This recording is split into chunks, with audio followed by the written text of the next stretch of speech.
I was born in Chandigarh, where I spent the first 12 years of my life, so I'm familiar with Sikhism. Sikhs were all around me. They looked a particular way, they spoke a particular way in an awesome language. There were a bunch of stereotypes associated with them, all of them positive as far as I was concerned. They were boisterous, good humored, generous.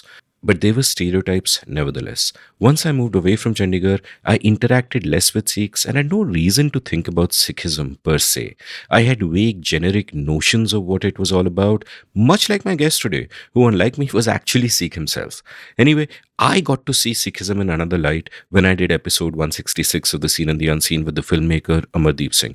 Amardeep chronicled the journeys of the first guru, Nanak, and in my conversations with Amardeep, I realized that Nanak was a thinker and an artist in the line of the Bhakti saints, more similar to Kabir than to any religious thinker. He was a seeker before he became a leader, and his philosophy towards life, which is often called Nanak Panthi, extends beyond Sikhism and contains none of the dogmas and ritualism that eventually take over organized religions. In some ways, he's one of the most fascinating men of the last few centuries. Through circumstance, a spiritual seeker becomes a community builder. His successors, responding to different imperatives of the time, build institutions around that community and are forced into becoming warriors to defend themselves as a full-fledged religion begins to take shape. But before it is a religion, it is one man's journey. And you could, in fact, say that it is every man's journey. Welcome to The Seen and the Unseen, our weekly podcast on economics, politics, and behavioral science. Please welcome your host, Amit Varma. Welcome to The Seen and the Unseen. My guest today is a wise and brilliant Sarbpreet Singh, a historian and storyteller who was born and grew up in Sikkim, lived most of his life outside India, fell in love with Sikhism partly because of the lead guitarist of The Animals, embraced its history and music and philosophy, and has written some excellent books around Sikhism, including The Story of the Sikhs, which is also a podcast, and Cauldron, Sword and Victory, The Rise of the Sikhs, as well as poems and stories inspired by the 1984 riots. Sarbpreet is also fearlessly keeping alive the tradition of Gurmat Sangeet and in fact performs some of it on this episode. In this conversation, we chatted about Sarbpreet's own journey in rediscovering Sikhism, his insights on Sikh history, why the old stories of their persecution resonate in the current day, and the deep power of concepts like the Langar, the Dharamsala, the Guru Granth Sahib, and so on. I'm an atheist, but in that body of thought that Sikhism contains, I find much that is inspiring in the thoughts of the Gurus, especially Nanak. And I hope you will also find a lot here that is thought-provoking. Before we get to the conversation though, let's take a quick commercial break. Do you want to read more? I've put in a lot of work in recent years in building a reading habit. This means that I read more books, but I also read more long-form articles and essays. There's a world of knowledge available through the internet, but the problem we all face is, how do we navigate this knowledge? How do we know what to read? How do we put the right incentives in place? Well, I discovered one way. A couple of friends of mine run this awesome company called CTQ Compounds at ctqcompounds.com, which aims to help people up-level themselves by reading more. A few months ago, I signed up for one of their programs called The Daily Reader. Every day for 6 months, they sent me a long-form article to read. The subjects covered went from machine learning to mythology to mental models and marmalade. This helped me build a habit of reading. At the end of every day, I understood the world a little better than I did before. So if you want to build your reading habit, head on over to CTQ Compounds and check out their Daily Reader. New batches start every month. They also have a great program called Future Stack, which helps you stay up to date with ideas, skills, and mental models that will help you stay relevant in the future. Future Stack batches start every Saturday. What's more, you get a discount of a whopping 2,500 rupees. 2,500 if you use the discount code UNSEEN. So head on over to CTQ Compounds at ctqcompounds.com and use the code UNSEEN. Uplevel yourself. Sarbpreet, welcome to The Seen and the Unseen. Thank you very much. I've really enjoyed, reading your books. I'm waiting to dig into your life and your work and everything that you've written about. But first, I was intrigued by something that you were chatting about just before we started recording, where you told me about your deep desire to go to Tilla Jogi in Pakistan, a particular hill about 4 hours from Lahore. Yes. And we were discussing the good experiences we had in Pakistan. And you mentioned you really want to go to Tilla Jogi for two reasons. This is one, this is where Nanak had many of his encounters with, dialogues with other saints, as it were. And it is also got something to do with another project that you're working on, but essentially to historical events. And I'm wondering from here how one thinks of a place when one knows its significance in history.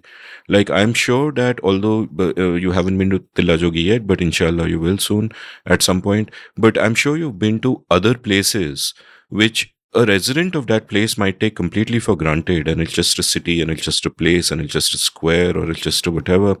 But there's a deeper significance which, once you know the stories, once you know the history, they would hold for you. I guess for every Sikh, obviously, something like Harmandir Sahib, the Golden Temple, would be special. But I'm not even talking about that kind of, religious significance, but just places, where once you have some context, you look at it in a different way. What kind of places can you think of like that? What have those experiences been like? So I can think of a couple. During my first visit to Lahore, I went to the shrine of Sai Mia Mir. So Mia Mir is an extremely interesting figure, a Sufi of the Qadri order. He was a very dear friend of Guru Arjan Sahib's. So Mia Mir was not somebody that I had really delved into at that point. I actually did do that subsequently. But during my first visit to Mia Mir, I really felt a indescribable sense of calm. It's just such a beautiful place. And it's actually one of the Sufi darbars in Pakistan which hasn't been quote unquote modernized. Just like a lot of gurdwaras in Punjab have now become homogenous, the same thing has happened to a lot of Sufi darbars in Pakistan. But Mia Mir is intact. So it's just beautiful. It's a place of great calm. And I'll tell you something really eerie. So I grew up in Sikkim, in Gangtok, and I still have family there. I often go back, and I tend to go on long walks. So during one of my long walks in Gangtok, I went up to a monastery, the Enche monastery, that's, kind of situated at an elevation higher than the city. I walked up there. Now, this is a Tibetan monastery. It has nothing to do with the Sufi shrine. But I remember it's a misty morning when I walked into the compound of the Enche monastery. I felt this eerie connection to the shrine of Mia Mir. And I remember writing about it at that time. So sometimes you just can't comprehend where these connections come from. And, the Enche monastery wasn't a particularly sort of place of personal importance to me. It's just gorgeous. It's beautiful. It's lovely to go there. And I just felt this, eerie connection. It felt like I was back in Mia Mir. The architecture is different. The environment is different. But, maybe the energy was the same. Maybe there was something indescribable. And I've had these experiences. Similarly, a visit to Salim Chishti's shrine, Fatehpur Sikri ke paas mein. Very, very similar very, very similar experience there. And one, now that you've triggered this chain of thought, several years ago, I think my wife and I had just been married. It was one of her first trips to Sikkim. And my brother took us to this remote part of West Sikkim. There are monasteries there which are lovely. But there is this little lake. It's called Kichiperi, if I remember the name correctly. So it's a very sort of nondescript kind of place, just a small body of water, Tibetan prayer flags. Completely still. And the feeling that I got there was one of unease. It was so beautiful, it was so calm, but I remember feeling sort of deeply, deeply agitated inside, not able to understand why I was getting this very eerie feeling. I have a feeling that Tilla Jogya is going to be something like that. I don't know, something's telling me that it's going to be like that. A friend of mine likes to say this line. I think it's from Robert Persick, Zen and the Auto Motorcycle Maintenance, or wherever it's from, but it's a great line. And he goes hiking a lot. So the line is that the Zen you find on the top of the mountain is a Zen you take with you. And I'm wondering about what could possibly cause this sense of calm. And I can, just thinking aloud here, come up with three possibilities. And one possibility is that, hey, it's far away from city life and the world and all of that. It's a fixed point in a place where everything is calm. So, yeah, you feel calm there, because you're just away from everything. The second one is that if you know the context, then that could, like, someone who knows about Myanmar is going to feel kind of different Possibly. to someone who kind of just lands up there. You're driving by, you say, okay, let's take a break, let's see what that there is.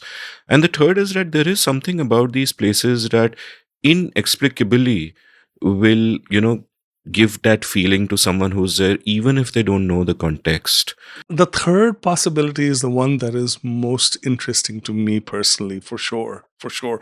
Though I will say that oftentimes what we feel might get, quote, contaminated by what we know. And I'm being tongue in cheek. I mean, it's not a bad thing. But, it's the third possibility, which is the most intriguing, that there's, maybe there are spirits there, maybe there are the ghosts of the past frequent the place.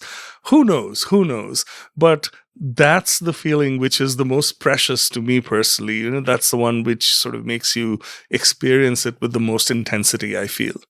A question I'll sometimes chat about with people of our age, especially people who've written history as you have or studied it, is one about how you relate to time as you get older. Because initially what happens is you're writing about, when you're 25 years old, if you're reading about something that happened 200 years ago, it's a really long time ago. But then when you hit 50 or 60, it's not that long ago. You have seen time, go by so fast in your own life that it is like, for example, I was with the mythologist Devdutt Patnaik here recently, and it's kind of mind-boggling to me that the events he's writing about, like the Ramayana, is 2,000 years old. And so, when you've lived a 50-year-old life, that's not so far away. So have you had that sense over, like, how has the way that you look at time changed? Either with relation to place or even without it, that things long ago are actually not so long ago and everything's happening so fast. I've never thought about it really, but since you mention it, perhaps that's not something that affects me very profoundly, because my engagement with the things that I write about started when I was in my late 20s. And I feel that my engagement in, the 30 years, odd years that have ensued is still very, very similar. Maybe it's because I haven't gone 2,000 years in the past, Probably my span is more 200 to 500 years. That's the period that I've been mostly focused on. Let's, take you not so far back, but far back enough. But tell me about your childhood. You were in Sikkim. You mentioned somewhere there were like 2 Sikh families in Gangtok. Yes. Give me a sense of what that early childhood was like. And Sure. So my grandfather and his brothers were, pioneers in a certain sense. They used to import something from Germany and resell it. And then when the war broke out, their business shut down. So they needed something to do. And they'd never done construction in their lives before. They learned that, there's a lot of construction going on in the Andamans. So from Karachi, they sailed to the Andamans and they spent a couple of years there taking on construction projects and learning the construction business. And then when work dried up over there, they heard about this remote mountain kingdom called Sikkim, where there was going to be a lot of development. So off went the brothers, and in the 40s, they ended up in Sikkim. My grandfather, who's of course no more, used to tell me that he and his brothers went there on muleback. And they built some of the first roads there. They built a lot of the infrastructure. And then my grandfather's branch of the family just stayed on. So my family's been there forever. And, my brother and I both went to school in Sikkim, and it was kind of interesting.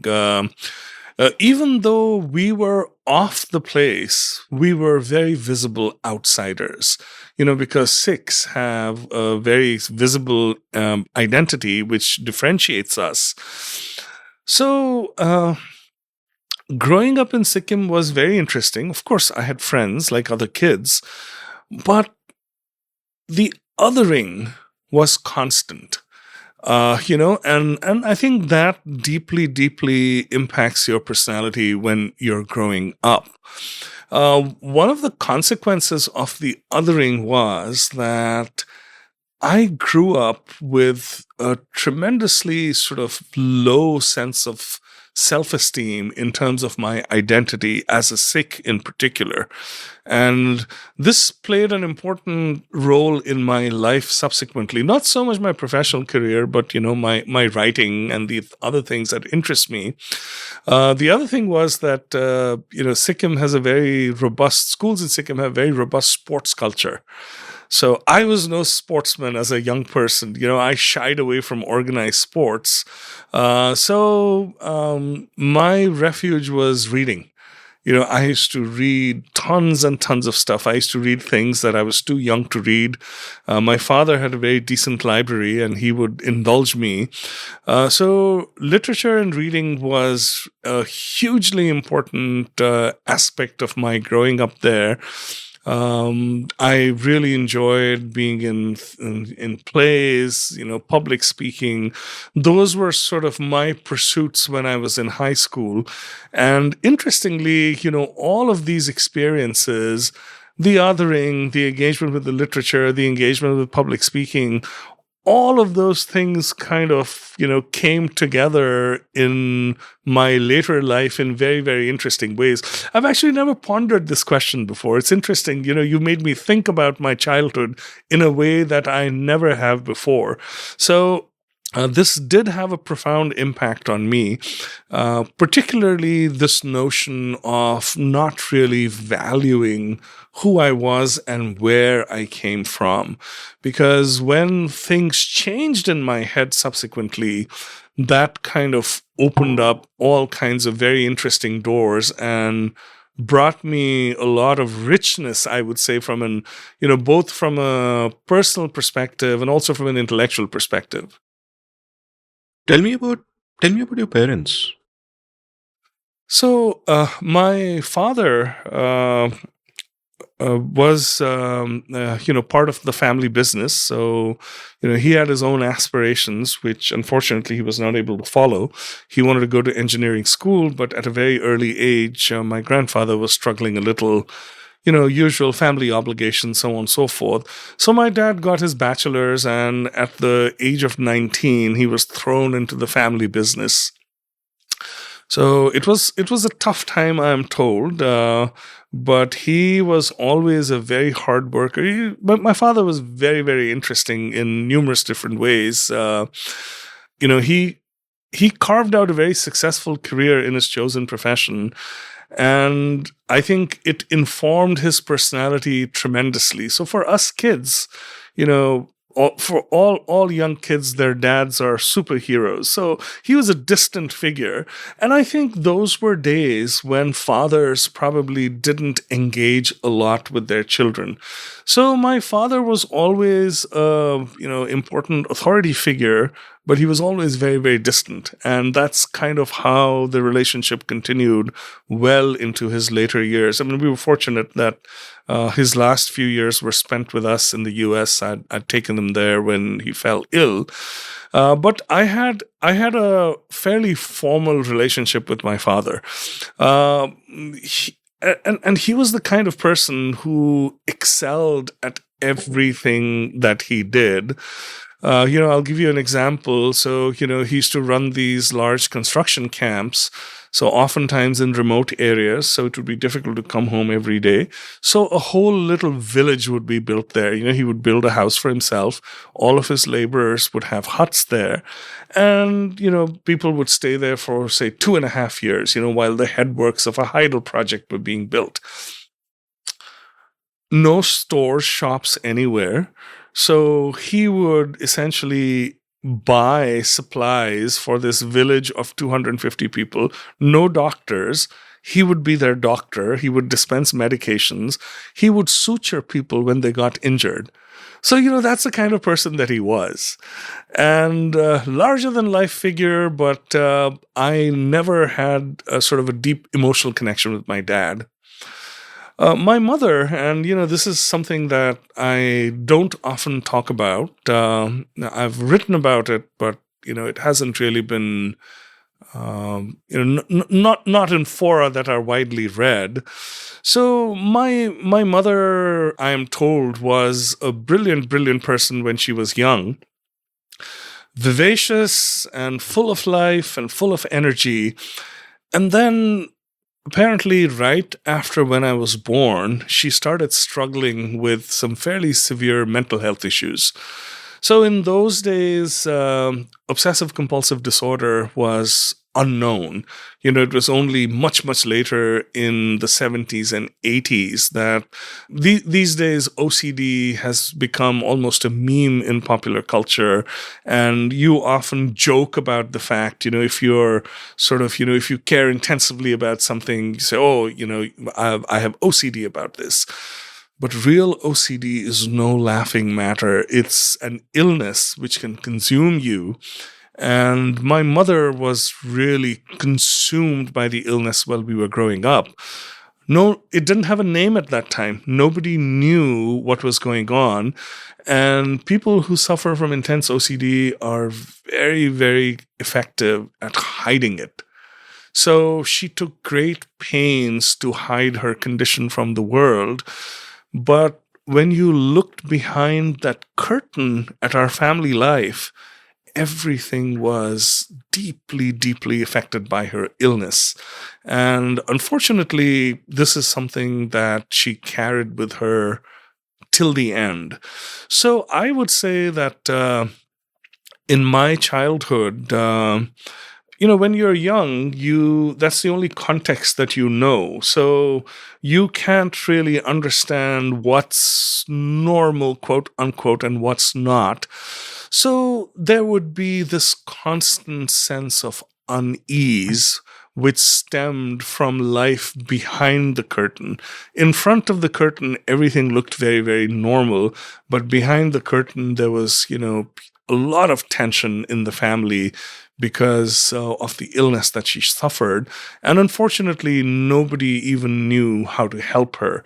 Subsequently, my dad did try, but the treatments that were available at that time were not effective at all. And I think that, initially as a young man, it sort of informed my relationship with her in a very different way. I, left home, went to college, started a job, went to the US. So I kind of escaped in a certain sense. And it was only later that I really came to understand what was happening. And then, of course, I made a lot of attempts to get her treated and so on. And she spent her last few years with us as well.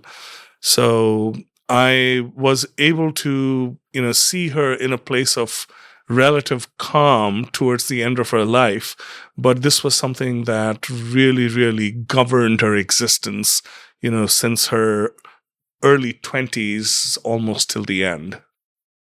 One of the tragedies of human existence is that most people don't actually ever get to see their parents as anything other than the role assigned to them as their parents. Yes. Like, we were chatting about Jerry Pinto just before this, what a lovely guy he is. And the reason he came up was he was an interlocutor of a conversation he had with you, which I'll link in the show notes. And I remember when, Jerry recorded with me when he was talking about his mom, and it's in his beautiful novel as well, I'm in the Big Whom. You get this, he was heartbreakingly honest about how there was so often he'd just be mad at her. In hindsight, when you look back and you think of someone's condition and you realize that they're trapped inside their head and what it's like, in hindsight, you feel sympathy. But in that moment, it's never like that. And that is, of course, when you're talking about a particular condition. But even outside the context of a condition, our parents essentially are flesh and blood people with desires and frustrations and interior lives, and we just see them in that particular role, and we might love them because that's what you do, or we might resent them because they did that or they did this.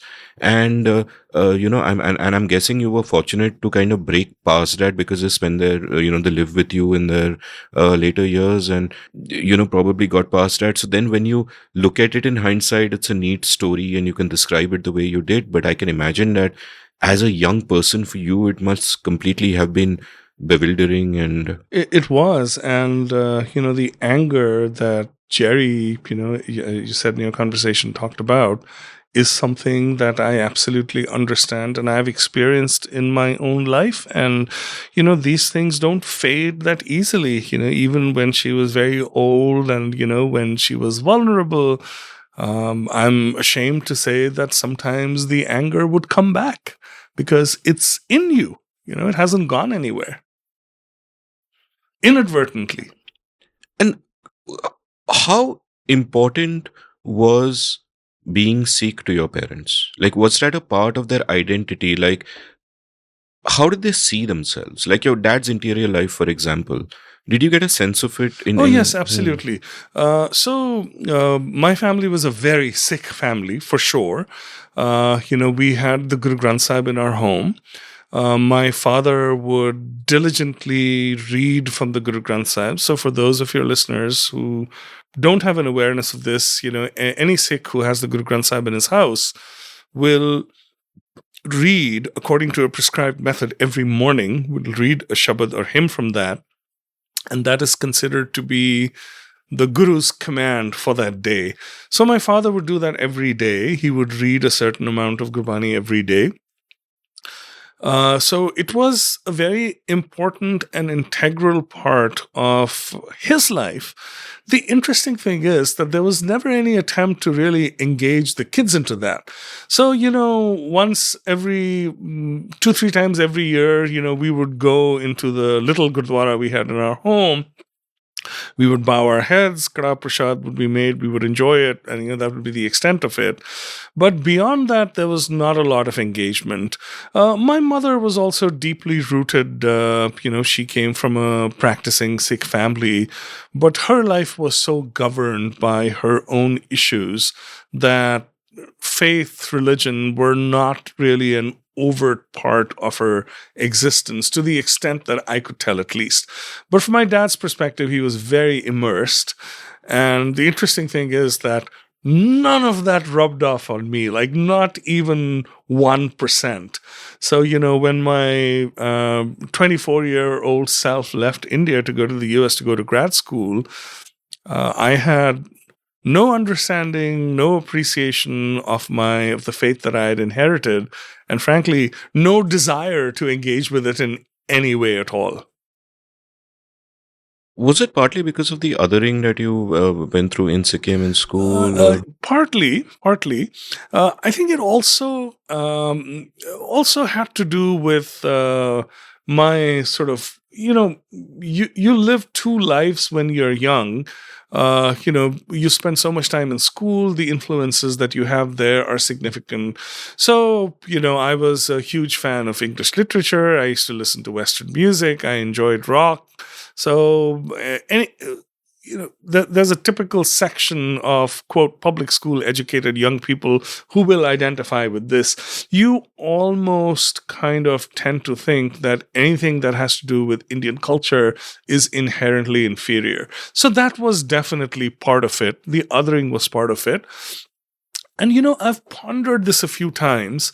I think the representation of Sikhs in popular culture at that time, mostly embodied by films, I would say, was definitely a part of it as well. And I'll elaborate on that. See, in those days, Sikh characters in Hindi films were few and far in between. Usually they would be shown when a lewd dance was going on. They would have drinks in their hands and they'd be the ones who would be cheering the most raucously when the dance was over. So, I'm being tongue in cheek, but you get the sense. So the way Sikhs were viewed in broad culture at that time was, oh, these are very brave people. They are very hard workers. They feed the nation. They protect the nation, but they're pretty stupid. And, when it comes to culture, Sikh culture is agriculture. Ha, ha, ha. That sense was prevalent, and I think that it afflicted me very, very significantly. So all of these things kind of, melded into each other, the othering my own interests, and then this very negative perception from a popular culture point of view. I didn't think any of this at that time. This is all in hindsight. Yeah, yeah. No, I mean, I kind of share exactly what you mean by that sort of that deracination and the disdain for your own culture, because even I came out of college pretty much like that. English was my first language, and I was just steeped in Western culture. Yeah, And, yeah. it took me many years to get past it and kind of get back on the track, as it were. Tell me about your developing image of yourself, the story that you told yourself about yourself through the Sikkim years, and even after that, through college, through when you spent a few years working in Bombay. Like, how did you see yourself? Who are you? So, this is not something that I have deeply pondered, to be very honest with you, but I will say that particularly by the time I graduated from college, so I graduated in 85, and I spent 2 years mostly in Pune and Mumbai before going to the US for grad school. So something fairly significant had happened in that time. I'm talking about 1984, of course. And I remember not being particularly affected by it from an overt point of view, because it was in the news. Operation Blue Star was in the news, and then the so-called Delhi riots were in the news. I was on campus at BITS Pilani at that time. There were a few disturbances, and nothing much happened there, but there was a little bit of unrest on the campus. And we had heard stories about nasty things that had happened in Delhi. And, the official line, the line in media at that time was riots. The prime minister was killed. Her killers were Sikhs, so there was a spontaneous outbreak of violence against the Sikhs. So that was kind of the narrative. And, in the pre-internet days, when your source of news was very limited, everybody bought into that narrative. I certainly bought into that narrative. For the next couple of years, now remember, I had never lived in Punjab. So young Sikhs who lived in Punjab had probably a very different sense of self. I'd lived in Sikkim. I'd been in Pilani for 4 years, and then for my first job, I was in Pune for 6 months, and then almost for a couple of years in Mumbai. So always outside Punjab. As a young man, I definitely felt that as a young Sikh, and a young Sikh with a turban, it constantly felt like there was a finger of guilt sort of pointed, or accusation pointed towards me. And that brought with it a sense of guilt. And I'll tell you why. Because in the aftermath of 1984, nobody who was sane said that what had happened to the Sikhs in Delhi was good. Nobody even said it was okay or acceptable. But a lot of people in their hearts believed that the Sikhs kind of brought it upon themselves. If they had not been at odds with the government, if they had not brought arms into the Golden Temple, if they had not resisted, if they had not assassinated the Prime Minister, none of this would have happened. Why do I say so confidently that this is what people believed? Because I believed it as well. And that brought with it a certain sense of guilt and a feeling of a burden. So I remember that the 2 years before I left to the US after I graduated from college, this was a pretty pervasive feeling. I mean, I was a happy young person. I had friends here. We used to have good times. All of that went on. But this pervasive sense of something's not okay, and, feeling some sense of responsibility, really sort of came together in the form of a burden. So my already tenuous sense of self, as a young Sikh was, I would say, further impacted by the events of 1984, even though I don't remember actively sitting and pondering this. There were instances where, on railway platforms, a train's passing and somebody would yell out at you. And I was probably a little more sensitive than most. And I remember at that time feeling disturbed about it. So that was kind of the sense that I took with me when I went to the US in 1987 to go to grad school. And did you ever consider at that time that why do I have to keep the visible signs? Yes, all the time. All the time. My turban was a big burden. The identity was a huge burden to me. The only reason why I would not even seriously consider giving it up was my family. So, we had some trauma in our family. So my uncle, who was much younger than my father, was very rebellious. So he had an education very similar to mine. So Gangtok didn't have excellent schools when he was growing up. So he was sent to school in Darjeeling. So he attended Darjeeling college, school and colleges. So he lived in a very sort of elite, rarefied kind of atmosphere, imbibed all of those values that came with that education. And he was absolutely a rebel. At one point, he gave up his turban, which caused a tremendous amount of consternation in my family. And then he was tragically killed at the age of 24, 25 in a freak train accident. So that whole episode and the trauma that came weighed very heavily on my family, my parents, my grandfather, and I just could not bring myself to add to that trauma. So as much as I considered my identity a burden, I didn't really think of getting rid of it.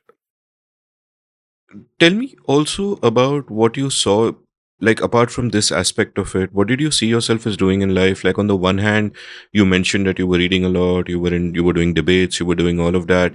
I am guessing from the trajectory that your future life took that there was a sense of doing artistic things, of creating things. No, not at all. Zero. Wow. I'll tell you why. Because, I'm a little older than you are, but I'm sure things weren't very different when you were growing up. And, when I say this in front of young people, there's a lot of chuckles. So I guess things are still quite the same. When I was growing up, the general expectation of a young child or, young person was, you will go to medical school or you will go to engineering school. And if you're not able to go to either of them, you're a failure. That was kind of the norm when I was growing up. Now, I had the grades and the ability to get into engineering school. Nobody had to pressure me to do it. So as much as I loved reading, I went through the ICSE, ISE school system, where there's a lot of emphasis on English. And even though I had science subjects, I had taken English literature as an elective. You had to read 8 books in 2 years. So I loved it. I loved literature. I did fabulously well on the boards, much better in English than I did in math and science.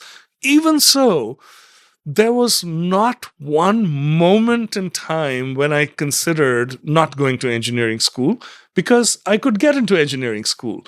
So this was, this was a trap that I wasn't pushed into. I kind of walked into that absolutely willingly.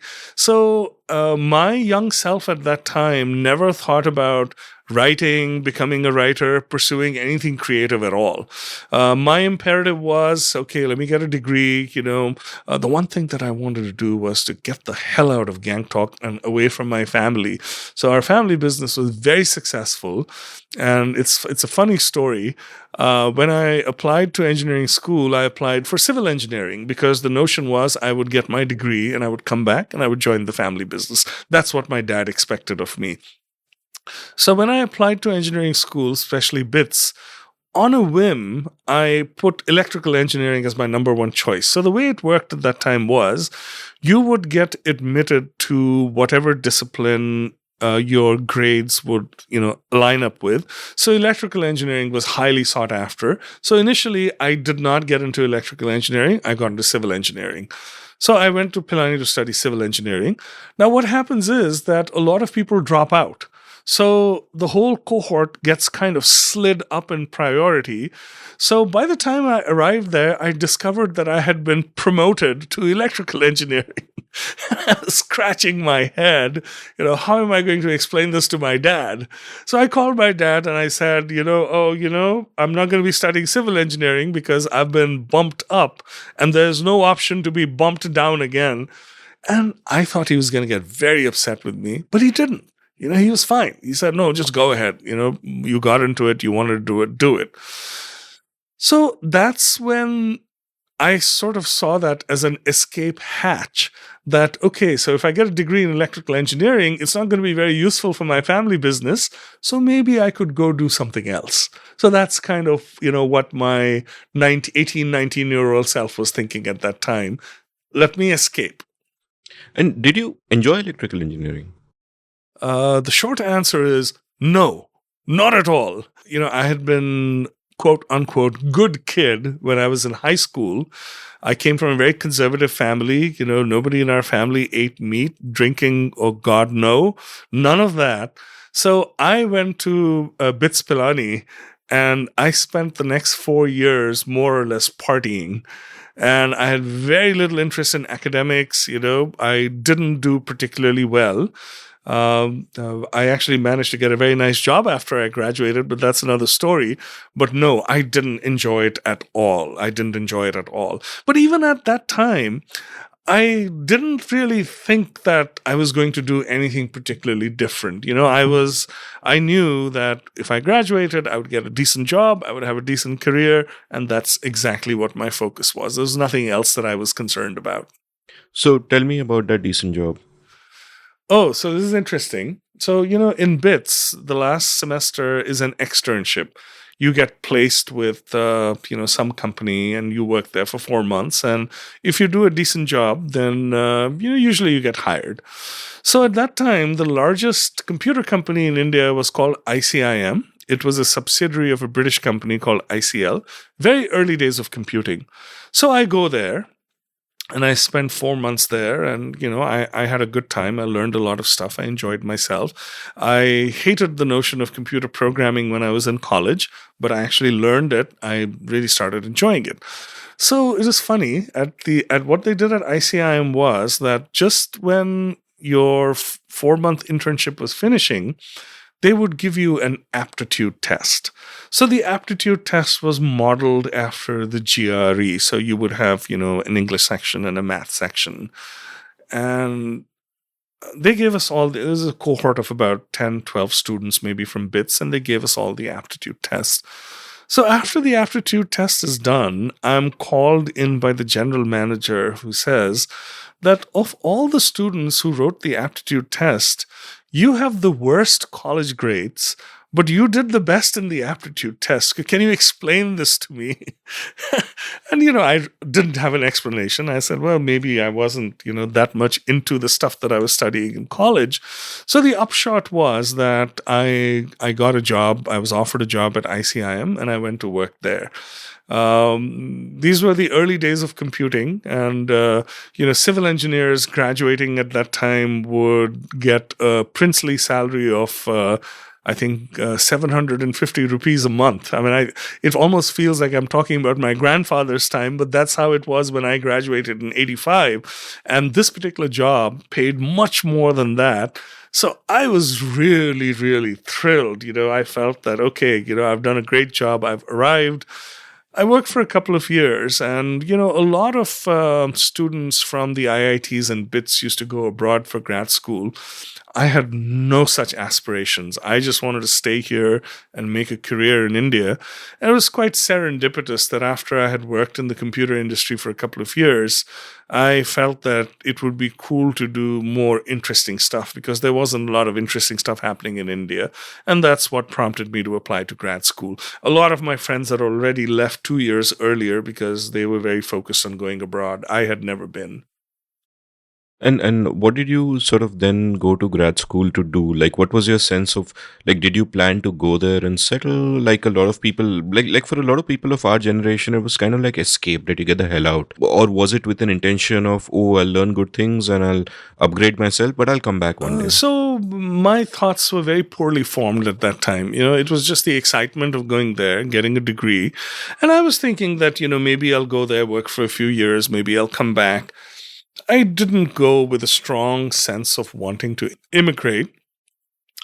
But, in hindsight, I think that notion of quote unquote escaping was probably somewhere in the back of my head. I've talked about this not to people in a professional sense, but I have a cousin who's a doctor, for instance, and he and I have chatted about this. He's, of course, intimately familiar with my situation growing up. And for whatever it's worth, his sense was that the wanting to escape was kind of inevitable consequence of what I had gone through in my formative years. But it's not something that I pondered deeply then, I'll tell you very honestly.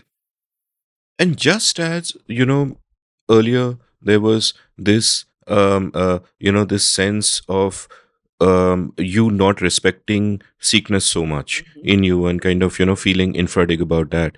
Was there also a sense of the same thing, but this time about being Indian? Because I think one complex that a lot of us grew up with, that I know that people of my generation always had to fight to get past, is that somehow, white skin, English language, foreign accent is somewhere superior and you're feeling a little... No, none of that. I mean, I'm saying this only half tongue in cheek, but I was a big snob.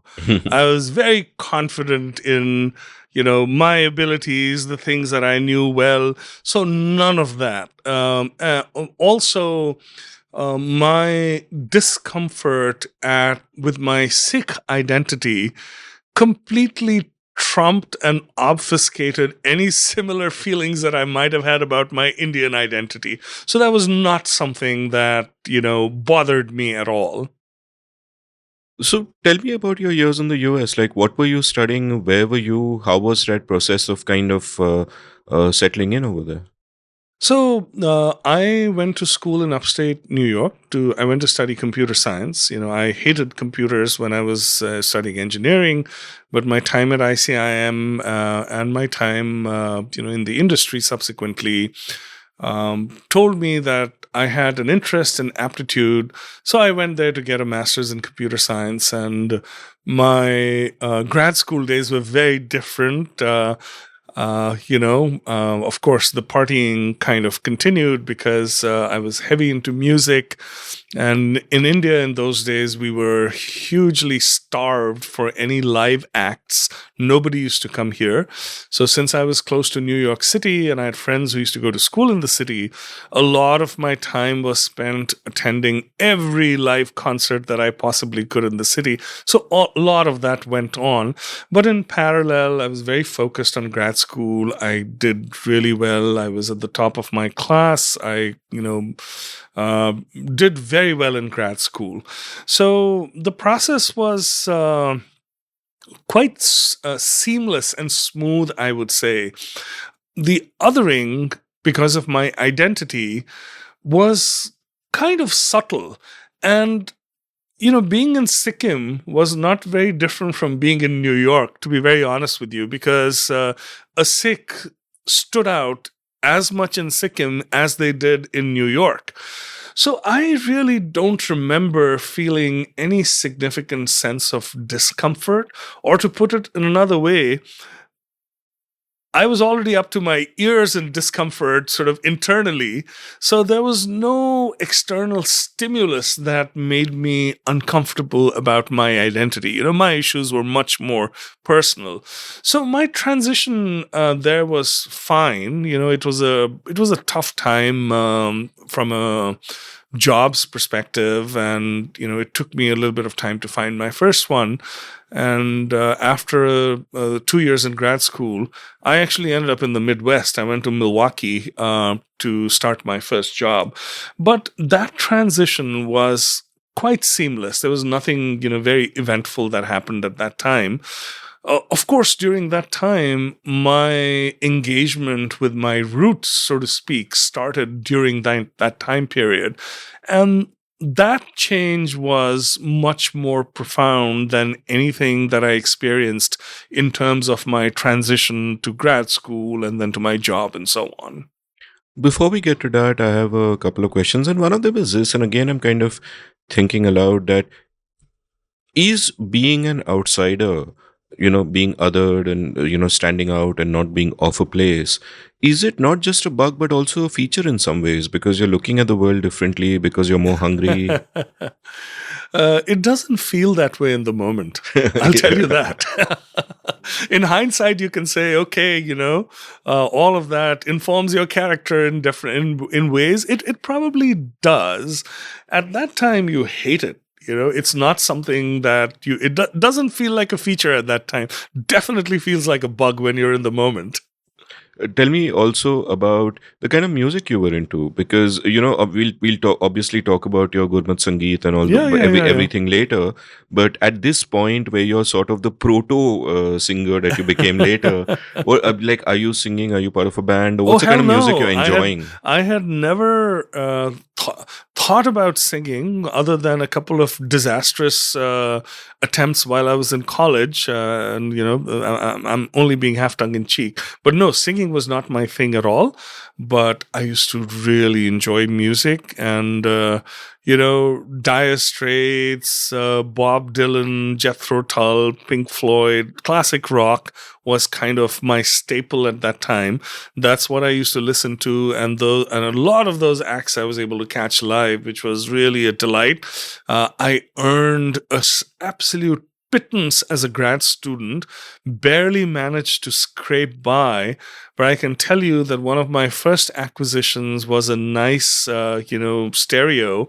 And by the time I left college, I had those days it was cassettes, not even CDs. So I had boxes upon boxes of cassettes. Every bit of spare cash that I had would go into buying music. So it was a hugely important part of my life, but as a listener more than anything else. And, reading your writings, I got the sense, especially when, in The Rise of the Sikhs, you're speaking about the raga structure of the Guru Granth Sahib, and you went into detail on that. And just from the stuff that you've spoken about elsewhere, I get the sense that you have this deep theoretical knowledge of music, which is so awesome. You really, go to the heart of it. Was that kind of theoretical thinking also there, or is that stuff that came much later? All that came not much later. Soon. But at that time, in my New York years when I was in grad school, nope, I had no engagement at all with any form of Indian music, either Indian classical music or Gurmat Sangeet. None at all. Let's talk about your sort of engagement with Sikhism. You've mentioned in this beautiful essay you've written in one of your books that an Englishman, an Irishman, and a Scotsman were responsible for it. And so give me a sense of how you started re-engaging with Sikhism, as it were, and the Sikhism in you, as it were. Absolutely. So my aunt, my mother's youngest sister, lives in California. I was in New York in grad school. So during vacation, I would, go spend some time with her. So I remember... so there were a few things going on at that time. There was a small Sikh community in the part of New York that I lived in. And I don't even remember who introduced me to them. Somebody introduced me to a couple of families who would have little events in their houses. I would go attend sometimes. Not very well connected, but I remember at that time seeing other young Sikhs my age who would sit and sing and were clearly getting a lot out of it. And I would kind of look at them, with a little bit of bemusement. It was something that they seemed to be into. I wasn't sure if that was for me, but that was kind of my first exposure. So I remember this one time I go to my aunt's house, and there's a family of Sikhs sitting and singing. So they're sitting at a harmonium. There's a gentleman in his 40s who's playing the harmonium and singing. His wife and their 2 teenage daughters, they're with them. The whole family's singing. And they're like really into it. They're enjoying themselves. So not my thing, but, I sit down, I listen, and I look at them carefully, and I realize that something about them is different. So it turns out that they're all white. And I find that very interesting. So after the event is done, I go up to this gentleman and I talk to him, and, I tell him I'm really curious. You're not Indian, but, you were singing, you were so into it, and just piqued my curiosity. So he tells me a little bit about himself. Not a whole lot. I learned much more about him later. His name is Vikram Singh Khalsa. And it turns out that he is one of the first white converts to Sikhism in North America. So as the hippie movement was dying down, a very charismatic yoga teacher from Delhi, who used to be a customs inspector, I think that was his day job, goes to Canada to teach yoga. And for some reason, things don't work out in Canada. He finds himself in LA. So in LA, he sets up a small yoga studio, and he starts attracting people who are starting to get disillusioned with hippie culture. So he has a very stern personality. He attracts them with yoga. They gravitate to him. He then helps a lot of them, get out of their addictions, which they're very grateful for. So this community starts building around him.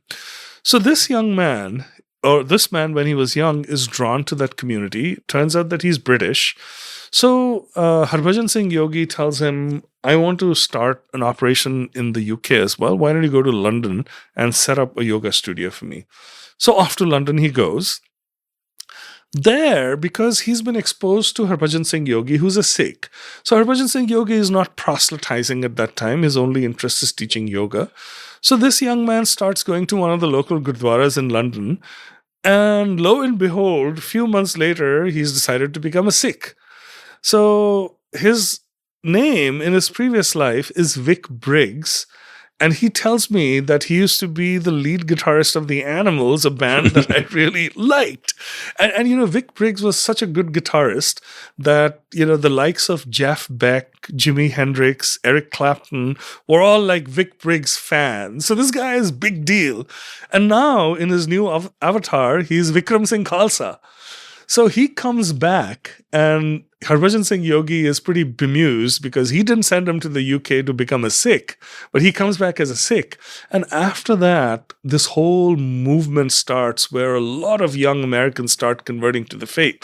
So Vikram Singh Khalsa is the first. So my mind is boggled by the fact that I just met the former lead guitarist of the Animals, who is now called Vikram Singh Khalsa. And later I learned that he was the first non-Indian Sikh who went and sang at the Golden Temple. So he's been to the Golden Temple, he sung there. And much later I get very close to him, and he tells me a lot about his life. I hope to write about him someday. For many, many years, he's the only Ragi, the singer of Sikh spiritual music on the West Coast. So anybody who needs, somebody to sing at an event, whether it's 200 miles away, 300 miles away, he's the one who always gets called. So that was Vikram Singh. But all of that I learned later. At that moment, I feel a slight sense of shame. I feel, look at this family. God knows what barriers of language, culture, and what kind of resistance they've faced, which they've crossed. And just this simple act of sitting and singing, which seemed to be giving them so much pleasure, looked so genuine. So it was just one visit. It was over. I went back to college. But that feeling stayed with me. And I started thinking, maybe I should start teaching myself a little about my identity. And almost everyone in India has heard about Guru Nanak. I had heard about Guru Nanak Sahib, a little bit about Guru Gobind Singh Ji, but the rest of the gurus were a mystery to me. I probably didn't even know the names of the 10 gurus at that time. And my knowledge of Sikh history was, whatever I had got from the 2 or 3 Amar Chitra Katha comics that I had read growing up. There's one on Guru Tegh Bahadur Sahib. That was the extent. So I started casting about for books. And, as I said before, I couldn't read Gurmukhi. So English was the only language I could read in. So I found a couple of books. So those were the Scotsman and the Irishman, the J.D. Cunningham first, and then Max Arthur McAuliffe. So J.D. Cunningham had written a lovely history of the Sikhs in the 19th century. So he used to serve the East India Company, and he was posted in Ludhiana, which used to be the westernmost outpost of the British Empire, staring the Sikh Empire across the Satluj River. So he got to observe the Sikhs very closely, and he decided to write a history. Beautifully written piece of work, very sympathetic tone, so sympathetic that he was kicked out of service because of his book. Because, the whole notion of colonialism rested on the notion of racial superiority. And Cunningham's book expressed so much admiration for the Sikhs that it was deemed unacceptable. So he was thrown out of service. He actually died a pauper. So he had a miserable, miserable end. The book was very inspiring to me. Particularly when I got to the turbulent 18th century, we'll talk more about that. For the first time in my life, I felt a stirring of pride. I started to understand the price that had been paid to keep or to preserve the identity that I so carelessly carried around as a burden. What was the true cost of keeping that alive, I understood for the first time. So that was truly my entry point. So that triggered further curiosity to read more. So that led me to Max Arthur McAuliffe, who I didn't know anything about at that time. So he had written this opus called The Sikh Religion, which is now published in 6 volumes. Written from a very traditional Sikh viewpoint, and I actually at that time had no comprehension of what his sources were. I learned about them much, much later, but also very inspiring. Then I found the history of the Sikhs written by Khushwant Singh, which extended Cunningham's history much further in time. So all of this started generating a tremendous amount of interest. I had graduated college, and my first job was in Milwaukee, the Midwest. Had a small Gurdwara, a small Sikh community. And, since I was now somewhat drawn to the faith and wanted to identify and engage, I started going to the Gurdwara. And there I met a few other young Sikhs my age who had mostly come from Punjab. Some were doing postdocs at universities and so on. So I start attending the Milwaukee Gurdwara, and I meet several young Sikhs my age who've moved there from Punjab, some at universities doing postdocs and so on. They, for the first time, introduced me to Gurbani Sangeet or Gurmat Sangeet, Sikh sacred music. So I remember literally the first cassette that was given to me. I knew nothing about the musical form at that time. So this was not even by practitioners of Gurmat Sangeet. This was by a couple of Sikh classical musicians. So there used to be these 2 brothers, Surinder Singh and, my memory's failing me, Ajit Singh perhaps, collectively known as the Singh Bandhu. They had been students of the great Amir Khan Sahib of the Indore Gharana, who I had never heard of course, by then. So there had been a celebration at the Bangla Sahib Gurdwara, and the singing had been recorded live, and I was given a cassette of that. I listened to it and I remember being absolutely captivated. I'd never listened to classical music before. I grew up without television because Gangtok didn't have Doordarshan forever. So, in other places, in passing, I would see performances of classical music. They would not interest me at all. But this was very engaging and I wanted more. So then some of my friends gave me other live recordings that were made, in Amritsar and other places.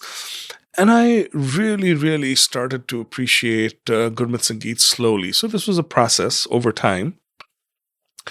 Now, Milwaukee was the unlikeliest of places to have an Indian classical music scene, but it did. So there was a small community of aficionados, and oftentimes they would invite really good Indian classical musicians to perform there. So, I learned about some concerts. I started going there. I met this elderly gentleman. His name was Mohan Rao. Very friendly. He saw this young Sikh who didn't know anybody, and he said, "Oh, come sit by me." So I would sit by him. He would be there at every concert. And I remember, so I would be sitting with Mr. Rao, and the musicians would be tinkering with their instruments, and they would play like 3 notes, 4 notes. And Mr. Rao would say, "Oh, he's going to play Yaman." And sure enough, the musician would announce, "Aaj hum Yaman se shuru karenge." And I was like, dumbfounded that, what knowledge. Every time he would just listen to these 3 notes, 4 notes, and he would guess what was going to be played. So I found that really, really fascinating. So I started listening to Indian classical music. And my local Indian grocery store would have a small shelf of cassettes. And sure enough, I found, a couple of cassettes by Pandit Bhimsen Joshi, a couple of cassettes by Pandit Jasraj, picked them up, wore them out completely, listening to them. So as I started immersing myself in Gurmat Sangeet, a parallel interest in Hindustani Shastriya Sangeet started as well as a listener. And I started listening extensively. And, this is the kind of music that draws you in more and more once you start engaging with it and learning about it. So I was very curious. I wanted to know more. I did a search and I learned about this fabulous book that had been written by a UC Berkeley ethnomusicologist called Bonnie Wade on Khayal. So I used to enjoy all kinds of music, but primarily I enjoyed Khayal. That's what I gravitated towards. So I really wanted to learn more about Khayal. From somewhere, I managed to find a copy of Bonnie Wade's book. And I have to tell you that this book was written decades ago. Bonnie Wade spent a fair amount of time in India researching the different gharanas of classical music. So she has written an account of all the major gharanas, the teaching lineages, anecdotes about some of the practitioners. It's one of the most delightful books that I've ever read in my life. And as I read and reread her book, that sort of started pulling me deeper and deeper and deeper into Indian classical music. I started appreciating it even more, listening even more.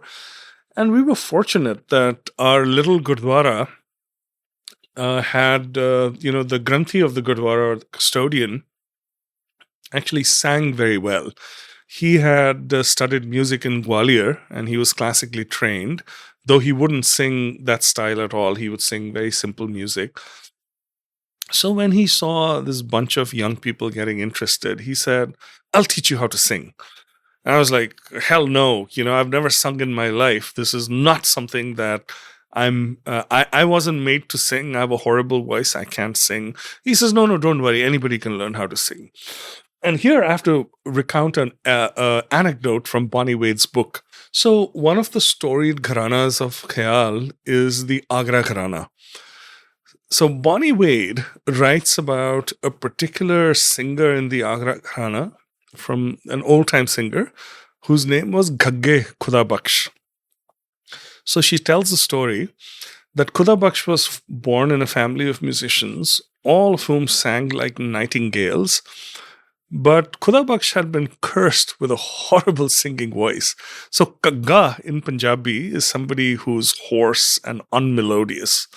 So everyone mocked him, and his nickname became Gagge Khuda Baksh, who couldn't sing, had a horrible voice. So this child ran away from home. He was so frustrated. And sure enough, he ends up with a teacher of music, goes to him and says, I'm so frustrated. I come from a family of fabulous singers. I can't hold a note. Please teach me. So the teacher says, Sunao, let's see what you got. And, he sings. The teacher says, go away. I can teach anyone, but I can't teach you. So then the inevitable happens. He starts serving the teacher, serves him until the teacher says, all right, you're not going to go away. I'll teach you. So the teacher starts teaching him. And I don't remember the length of time, but Bonnie Wade writes about this in her book. For 11 years or 13 years, the only thing that the teacher teaches him is the note sa. That's all that he's allowed to sing for a long, long period. And that brings about a fabulous transformation in his voice. And he goes on to become one of the most storied singers of the Agra Gharana. But to the end of his life, his name is still Gagge Khuda Baksh. Wow. So that's the story that Bonnie Wade recounts. And, maybe when Pai Nazar Singh said that I'll teach you a Shabad, maybe I thought about Gagge Khuda Baksh and said that, there's precedent over here. People who can't sing can perhaps also learn. So anyway, the short version is that very painfully, painstakingly, in the next 7-8 months, Bhai Nazar Singh taught me how to sing my first Shabad in Rag Yaman. And I would say that kind of opened up a totally new world for me, because then my embrace of Gurmat Sangeet took on another dimension. And, I started engaging with it at a very, very personal level. So that was one aspect of my personal transformation that started in Milwaukee. A closely related aspect came out of my engaging with the history. So, 84 had not affected me profoundly, like I had said before. I wasn't, nobody in my family was personally targeted. The narrative was something that official narrative is what I absolutely believed in. I don't even remember how, but right around this time, I quite serendipitously got access to a couple of writings. One of them was a slim booklet called Who Are the Guilty?, which had been published by the PUCL PUDR right in the aftermath of the Delhi massacre. So I believe it had promptly been banned in India. It was not in circulation, but there were copies in circulation in the US among Sikh circles. Somehow I got my hands on it. So I read this report and I'm astounded, because the report writes or claims things that are diametrically opposite to the narrative that I have in my head. So roughly what the report says is that what happened in Delhi was no riot. It was a carefully orchestrated massacre. It names names. It interviews, the team interviews people in every mohalla that's affected. Congress sitting ministers are named. H.K.L. Bhagat, Jagdish Titler, Lalit Makin, other Congress functionaries are named. And there's a tremendous amount of detail. It looks very credible, but I'm a skeptical young man. And a narrative is stuck in my head. I wonder, is this propaganda by Sikhs of a certain persuasion? I go back and carefully study the names of the people who prepare the report. I think there's one Sikh name in there. Most of them are non-Sikhs. And this has been prepared under the aegis of Justice Tarkunde, who I do a little bit of research on. So he's a highly respected jurist, a retired judge of the Bombay High Court. So, I'm confused, because I have a certain narrative. Here's a suggestion that that narrative is not okay. So I search some more.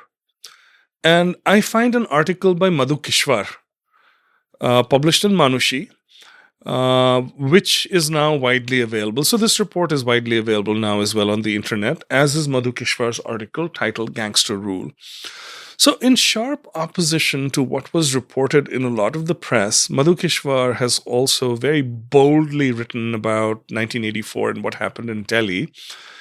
And her article completely matches everything that I read in the PUCL PUDR report. So now I have two unimpeachable sources that tell the same story, and I'm in a tizzy because this is new information and it's shocking to me. Then I stumble upon an academic paper written by a Delhi anthropologist. Her name is Veena Das. So, just a small digression. In the violence of Delhi, some of the most terrible violence occurred in the so-called Trans-Yamuna colonies, where, ironically, the Sikhs who were targeted were staunch supporters of Mrs. Gandhi and Sanjay Gandhi. The reason for that is, during the Asian Games, when a lot of shanties were shut down, a lot of the dwellers in the shanties were given these tiny plots of land across the Yamuna. So these very poor people, many of them Sikhs, for the first time in their lives, owned a tiny piece of property. So for them, it was a big deal. And, they blessed Mrs. Gandhi and Sanjay Gandhi every day for giving them a home. So they were hardcore supporters of Mrs. Gandhi.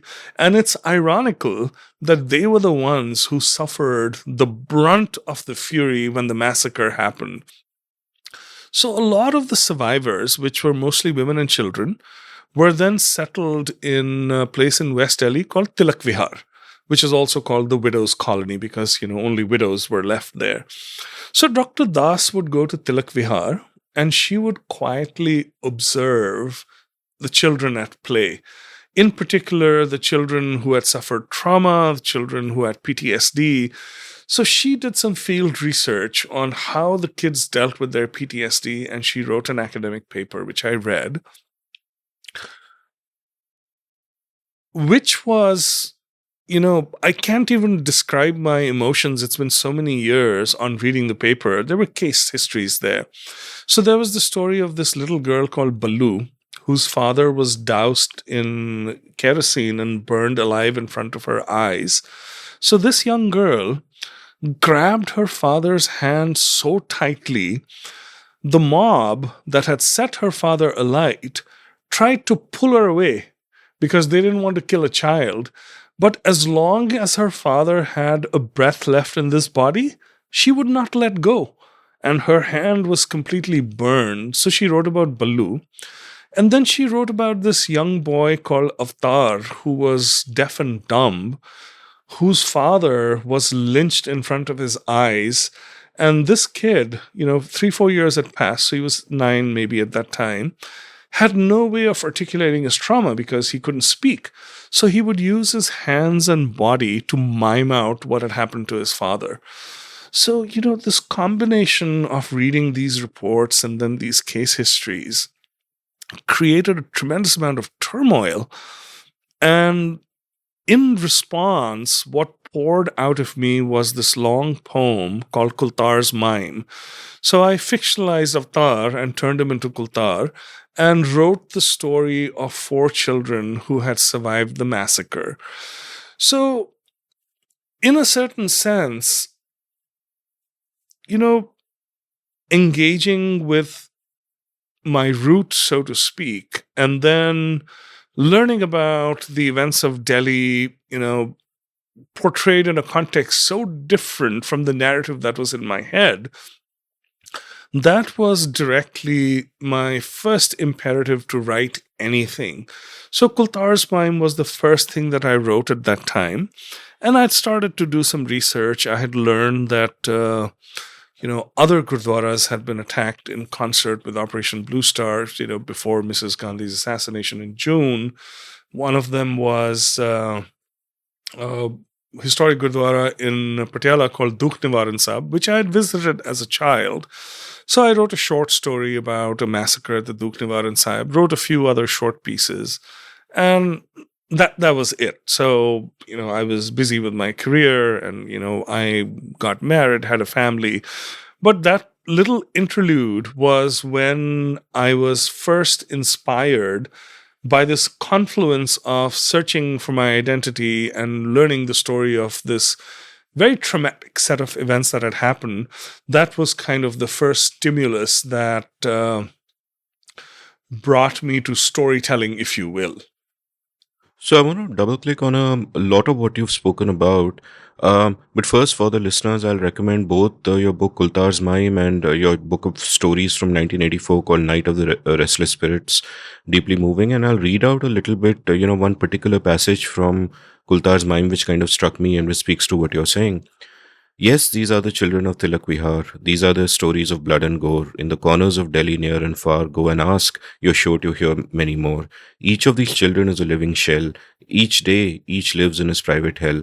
The ones that did all of this roam free, live under the leafy shade of the tree that was planted deep by the party's hand.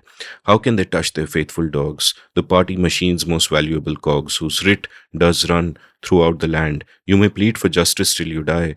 There's none to hear your desperate cry. Stop quote. And it particularly struck me because of how during this passage the pathos changes to a kind of anger.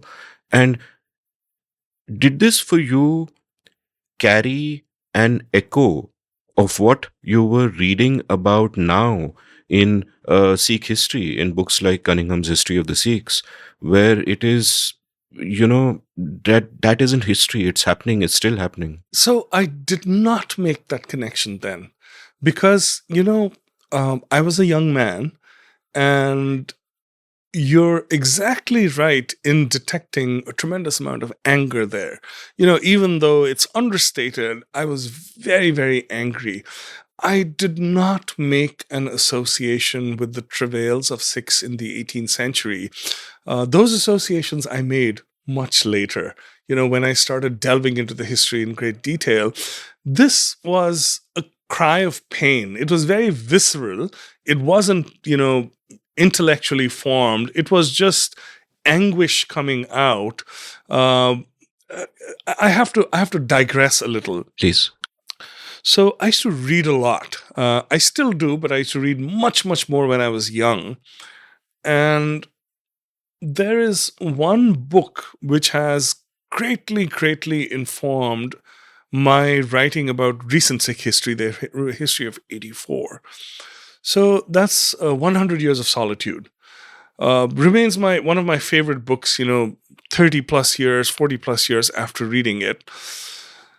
So what stayed with me about that book was Gabriel Garcia Marquez's writing about a massacre that happens in an unnamed banana republic where the workers go on strike. The banana company cracks down on them. There's a massacre, which is, of course, a terrible thing. But then he writes about a bigger tragedy. The bigger tragedy is the erasure of all memory of this massacre from collective history. That bothered me as much as the massacre, its casting as a riot. I mean, look at how successful this game of semantics has been. It's been 40 years now, and even today, the most sympathetic people, when they talk about the events of Delhi 1984, will call it what? The Delhi riots. So, this is a triumph of semantics. This narrative of a riot was so insidiously planted and it was so effective that 40 years later, when anyone who bothers to do a little bit of research will within nanoseconds learn that it was no riot, it was a massacre. But we still call it a riot. That's what really, really bothered me at that time. So I was not making associations with medieval history. I was, totally consumed by this recent episode. And in all of those stories, you talked about the Night of the Restless Spirits. So that book was written in two parts. So the first part was written almost 30 years ago when I wrote Kultar's Mime, and I wrote, a few of the other stories. And I think anybody who reads it can probably guess which are the older stories and the newer stories, because the older stories have a lot of anger. There's a lot of focus on terrible things happen to Sikhs. And then some of the later stories, I come back and I examine 1984 with a little more nuance. And I also focus on the stories of non-Sikhs and, how they were impacted and how they reacted and how they behaved, because the first part was not complete. But at that time, it was all very visceral. It was, anger pouring out, a sense of hurt pouring out more than anything else. That's such a wonderful point about semantics, because even 1857, for example, it makes such a difference. You can say 1857 rebellion or uprising, or you can say the First War of Independence. Absolutely. Words matter. Words matter. Tell me a little bit more about this anger. I find it interesting because the anger seems to be coming from a place of these are my people, and yet you didn't think of them so strongly as my people before this phase in life. Absolutely. So, and I guess, you can think of these as my people in a received kind of way that, oh, I'm also Sikh, but you may not feel so strongly. But something stirred within you that you felt a much deeper sense of belonging. Tell me about that. Absolutely. Because this happened subsequent to some of the things that we talked about. So I had already started identifying. I was already feeling a sense of pride.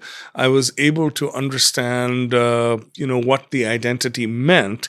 And even though I was not deeply thinking about the events of the 18th century, there was a very conscious notion in my head at that time that the only reason why these poor Sikhs of Delhi were attacked is because they were Sikhs. There was no other reason. It's interesting. A lot of them in in Trilokpuri, which was one of the worst affected places, they didn't light their fires the day that Mrs. Gandhi died. They said, "Hamari maa mar gayi hai. Aaj humne khana nahi pakana hai." And they were the ones who were killed. So, it really bothered me at that time.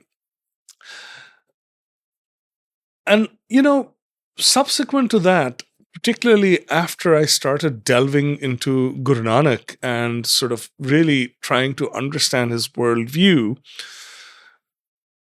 my feelings about 1984 also changed tremendously. But at that time, it was the cause and effect was very clear. Yes, this is who I am. I am a Sikh. At that point in time, I'd started identifying with the Sikh faith. I was very proud of who I was. And other Sikhs had been set upon with brutality. I was reacting to that. That's pretty much all it was at that time.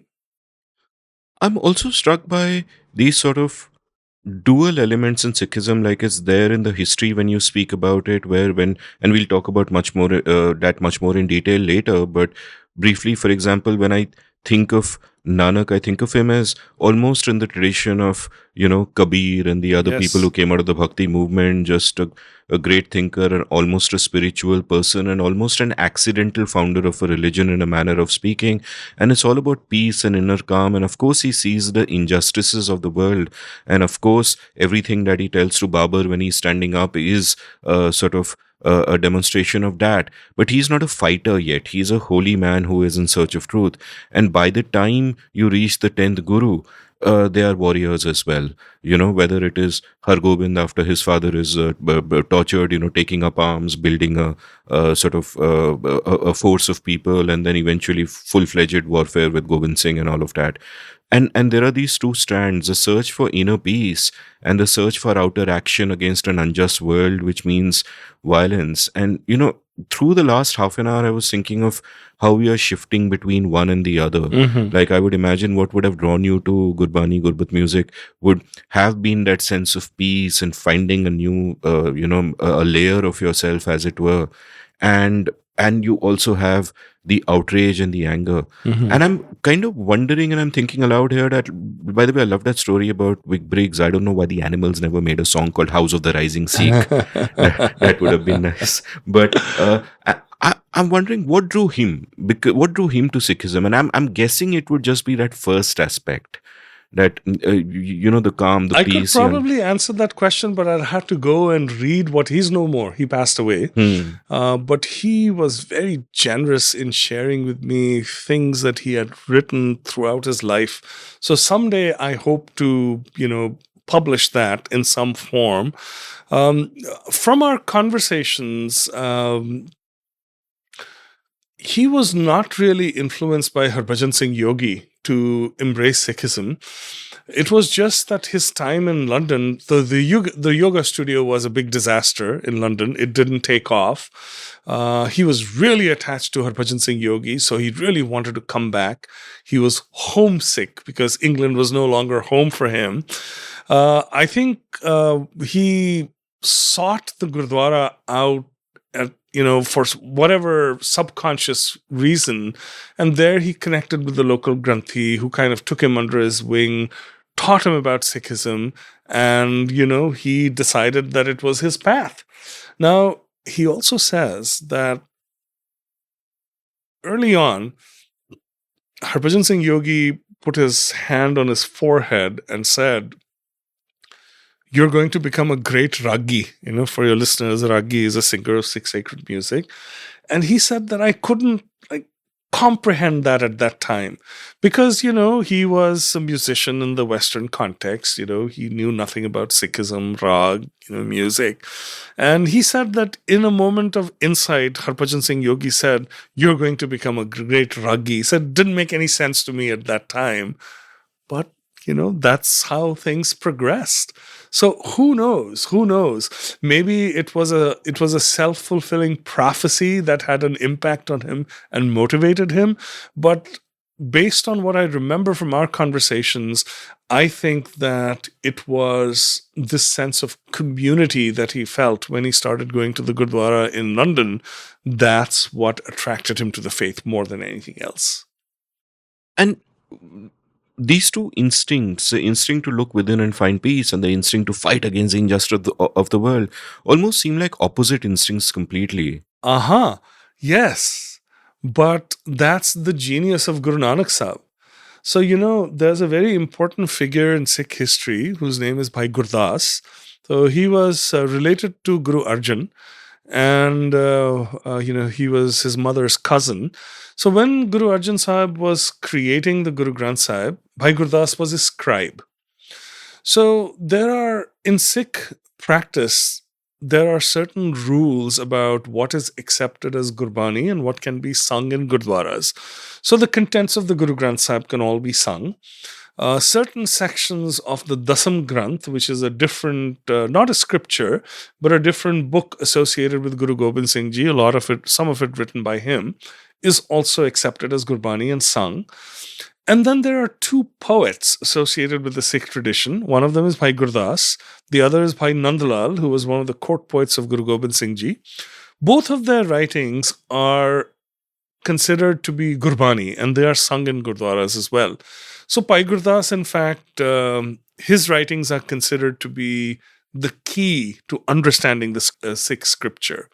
So in one of his ballads or vars, Bhai Gurdas says, "Singh buke mirghavali pani jaye na tir troa." So he is comparing one of the gurus to a roaring lion. So he says, when a lion roars, the deer scatter in fear. So if somebody was to put out a quiz and say, which guru is he talking about? Most would say Guru Gobind Singh. Some might say Guru Hargobind because he was also a warrior. Bhai Gurdas is talking about Guru Nanak. So why is he comparing Guru Nanak to a roaring lion? When did Guru Nanak ever roar? Well, he roared. He roared throughout his life. I mean, does it take any less courage than picking up a sword to condemn a whole way of life? Caste was so ingrained in society at that time.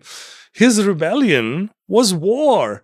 making people, high caste people and low caste people, sit together in one line or pangat and asking them to eat was a huge revolution. Or even his first rebellion at the age of 9 when he refused to wear when he the refused sickle. to wear the janeu.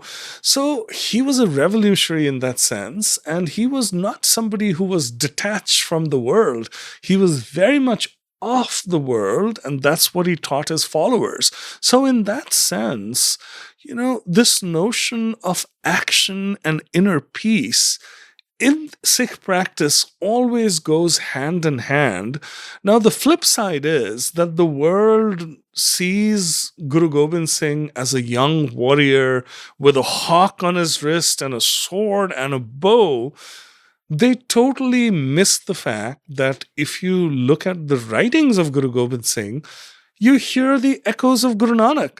So, one of the storied Sikh writers, his name is Professor Sahib Singh, when he talks about daily Sikh spiritual practice, so we have a certain set of banis or collections of hymns that are to be recited every day. So there's the Japji of Guru Nanak Sahib and the Jap of Guru Gobind Singh Ji. So when he talks about Bani, he says both of them go hand in hand. One epitomizes the Jamal or the soft beauty of the moon. The other epitomizes Jalal or glory. And then we forget that Guru Nanak is as much a symbol of Jalal as Guru Gobind Singh is also a symbol of Jamal. All you have to do is to go engage with his writings, and you find that philosophically there is no difference at all. And I'll tell you this. Western historians in particular have really dichotomized the Sikh gurus, casting them exactly in this way. The Guru Nanak as the saintly figure and Guru Gobind Singh as the warrior. And it's only now that a new generation of scholars are trying to sort of undo this very superficial rendering and this superficial dichotomy. Ami P. Shah, who got her PhD in the US, is one of them. Dr. K.K. Malhotra, who's from Punjab, is another one. So they've done some outstanding work that establishes the unity of doctrine and sort of brings together these contradictory notions of inner peace and outward action. Yeah, and in your book, when you write about, Sahib Singh talking about the Japji Sahib and the Jap Sahib, you also point out that he compared it to the yin and yang of the Chinese. And just that visual image of the yin and yang to me is such a perfect representation of this also. We'll take a short break, and after the break, we will talk a lot more and sort of continue your journey and the journey of the gurus, in fact, one by one. But first, I wondered, the first Shabad that you learned to sing in Rag Yaman, do you remember it? Oh, sure do. I've taught it to many, many, many children over the years. May I ask you to sing it for us? Oh, sure. I'll sing a couple of lines. In fact, in my local community, this Shabad has been sung for 20 plus years. And a lot of the teachers who teach the Shabad have no clue where it came from. And it came from you? No, it's not from me, from Bhai Nazir Singh. But you introduced it to the local community. Yeah.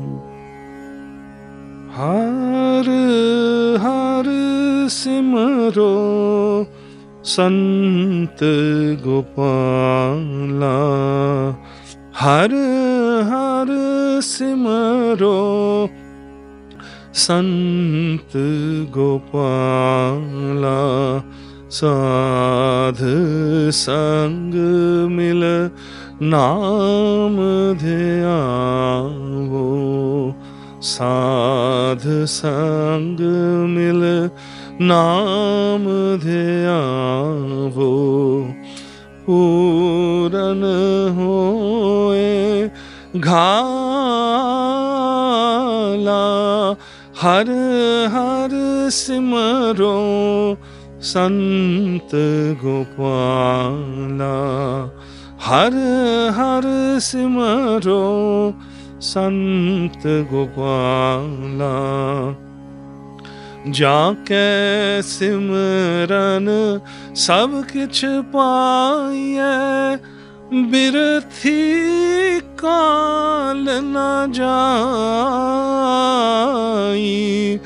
तिस प्रभ त्यागया वर कतरा चो जो सब में रहया समाई हर हर सिमरो संत गोपाला साध संग मिल नाम ध्यावो पूरन होए घाला हर हर सिमरो संत गोपाला सार समाल नित प्रतिपाल प्रेम सहत गल लावे कहो नानक प्रभ तुमरे बिसरत जगत जीवन कैसे पावे हर हर सिमरो संत गोपाला साध संग मिल नाम ध्यावो पूरन होए घाला हर हर सिमरो संत गोपाला हर हर सिमरो हर हर सिमरो हर हर सिमरो Sant Gopala.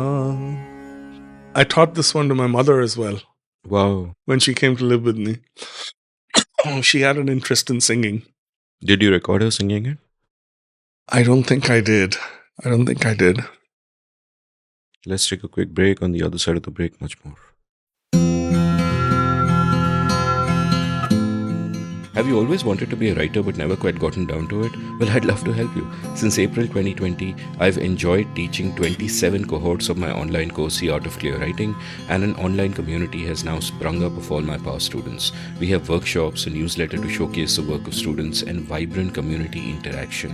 In the course itself, through 4 webinars spread over 4 weekends, I share all I know about the craft and practice of clear writing. There are many exercises, much interaction, and a lovely and lively community at the end of it. The course costs Rs 10,000 plus GST or about $150. If you're interested, head on over to register at indiauncut.com/clearwriting. That's indiauncut.com/clearwriting. Being a good writer doesn't require God-given talent, just the willingness to work hard and a clear idea of what you need to do to refine your skills. I can help you. Welcome back to The Seen and the Unseen. I'm still chatting with Sarbpreet Singh about his wonderful books, many of them. And I want to go back to your journey right now. And I'm very curious to know about not just your diving deeper into Sikh history and Gurmat singing, as it were, but also the fact that you began to teach them. You got interested in teaching per se. So tell me a little bit about that where did that urge come from? So I'm trying to go back in time because I started teaching a long time ago. I think that, in my newfound enthusiasm after I started engaging with my roots, so to speak, I felt so inspired. I had been tenuously involved with the Sikh community in Milwaukee. Then my wife started grad school in New Jersey, and I moved from Wisconsin to New Jersey. We started attending a Gurdwara over there. And in general, the sense that I got in talking to a lot of parents who had teenage children was that connecting young people to our roots is a desire that I would say probably all immigrant parents have. And it's a huge challenge because these children literally have 2 lives. they're, let's take the US as an example. A lot of these kids, and later, of course, I saw this with my own kids, they are born there. Their friends are all from a totally different culture. And then culture at home is completely different. So imparting some sense of identification to them is always a challenge. Now, all of this was very fresh in my head because I had gone through the process myself in my late 20s. So there was an impulse almost to try and distill the things that had inspired me into something that could possibly inspire others. So that's where the imperative came from. So after we moved to New Jersey, I had spent some time in Wisconsin. I had learned a small bunch of shabads by Singh. I was very enthusiastic. I would try to sing at every opportunity that I could get. And then I learned that the Gurdwara had a Sunday school. So I volunteered there to teach children. I initially taught them singing and sort of dabbled with teaching them history as well. But it wasn't until I moved to Boston, which was several years later, that I got deeply, deeply engaged in teaching history. So there was another motive. So it had been a few years since I had engaged with all the books that I talked about. And oftentimes I felt that I had scratched the surface. By then I had taught myself Gurmukhi.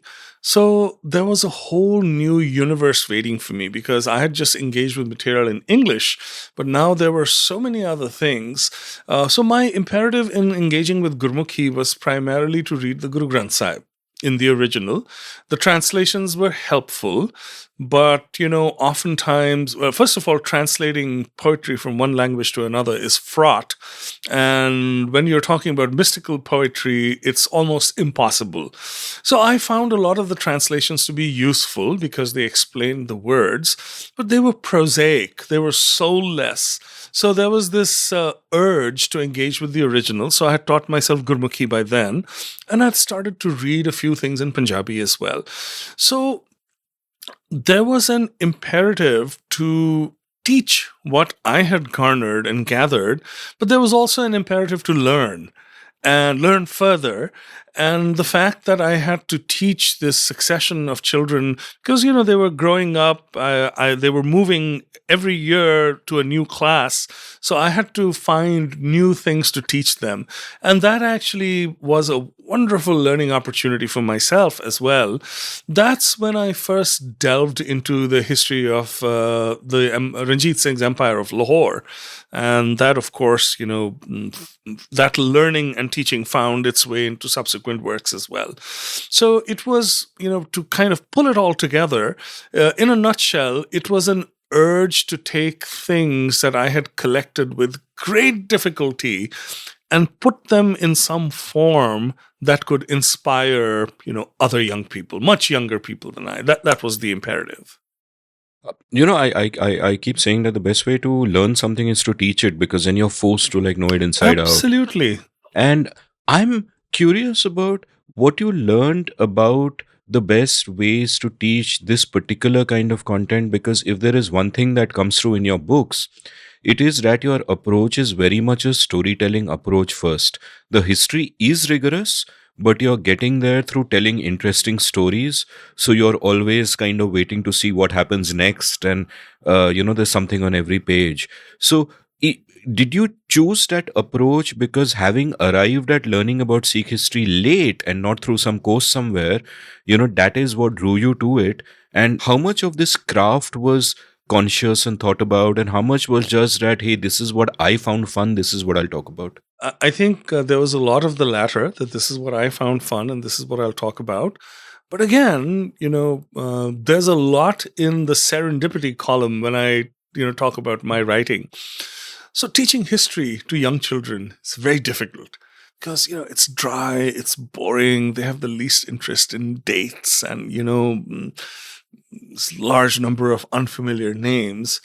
So my daughter was, I think, 8 years old at that time, and I was teaching Sikh history. And I had what I thought was a brilliant idea.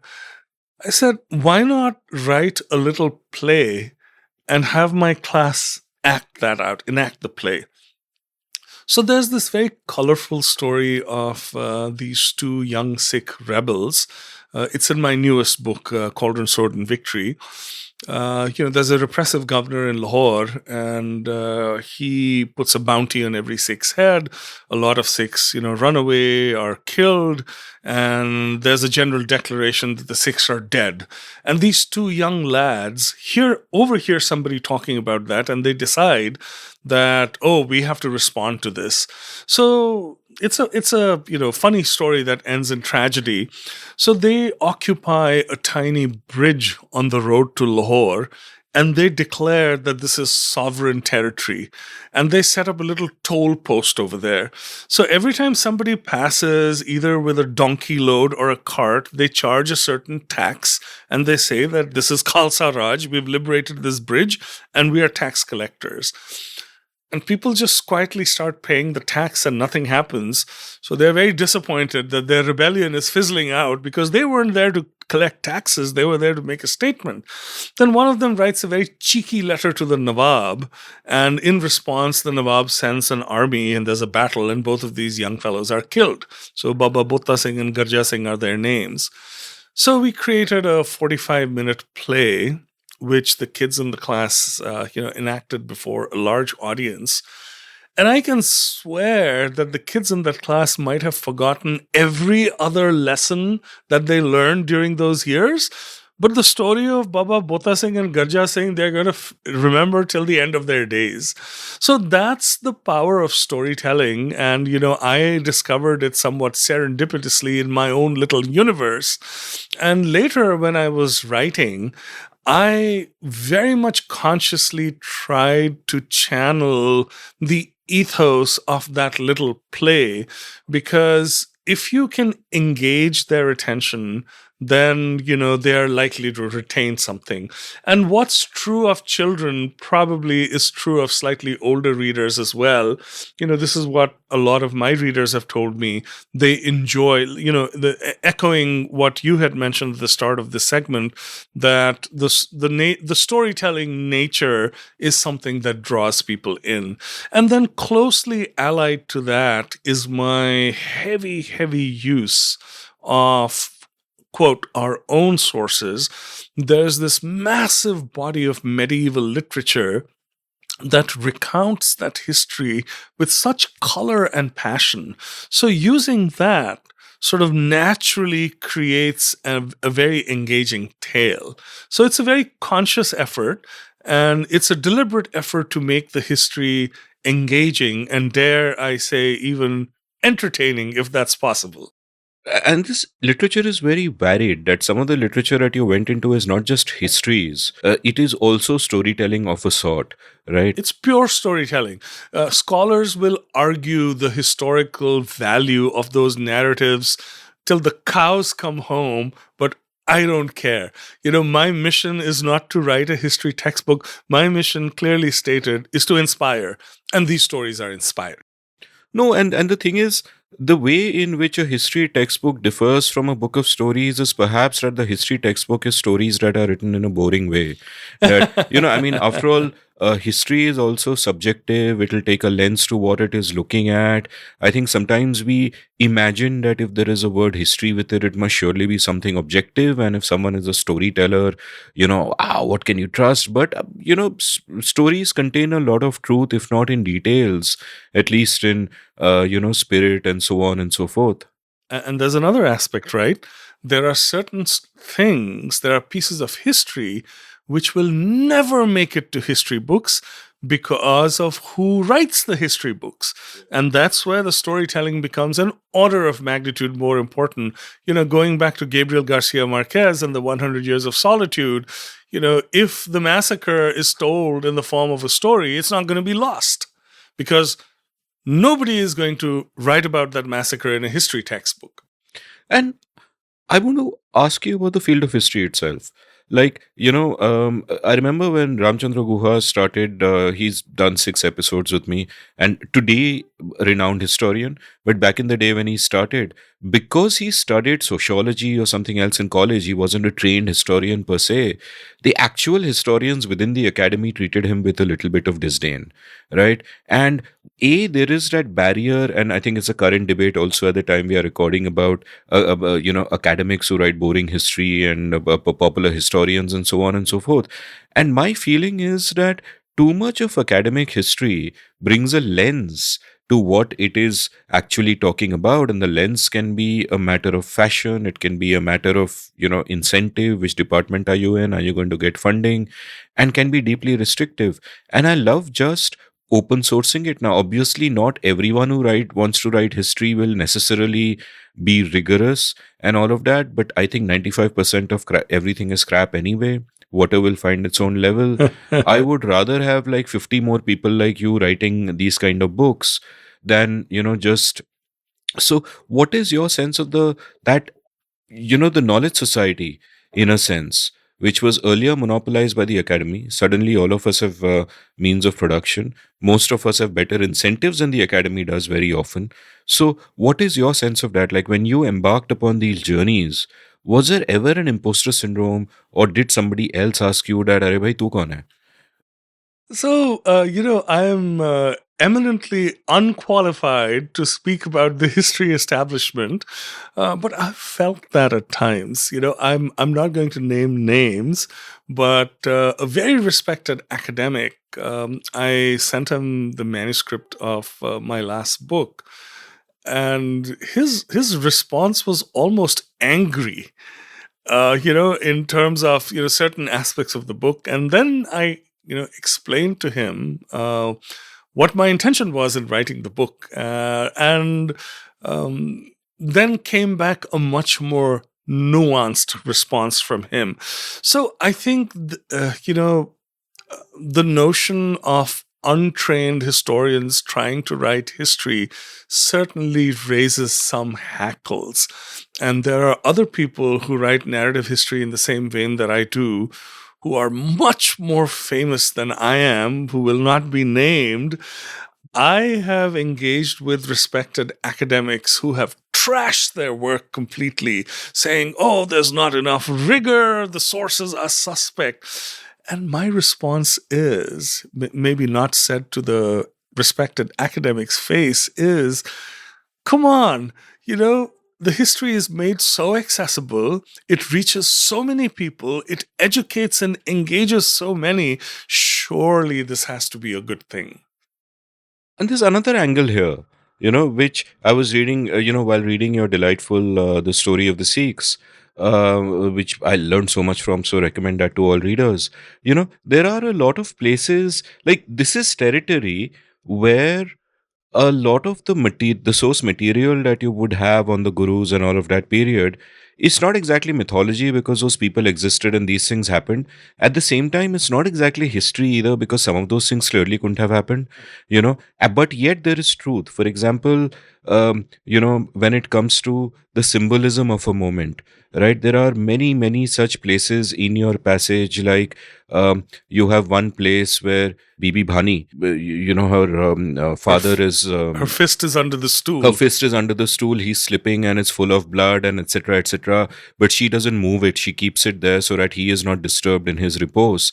And later on, he is so impressed. And you point out that, that blood from a hand, in a sense, was representative of the blood that would flow through the gurus to come.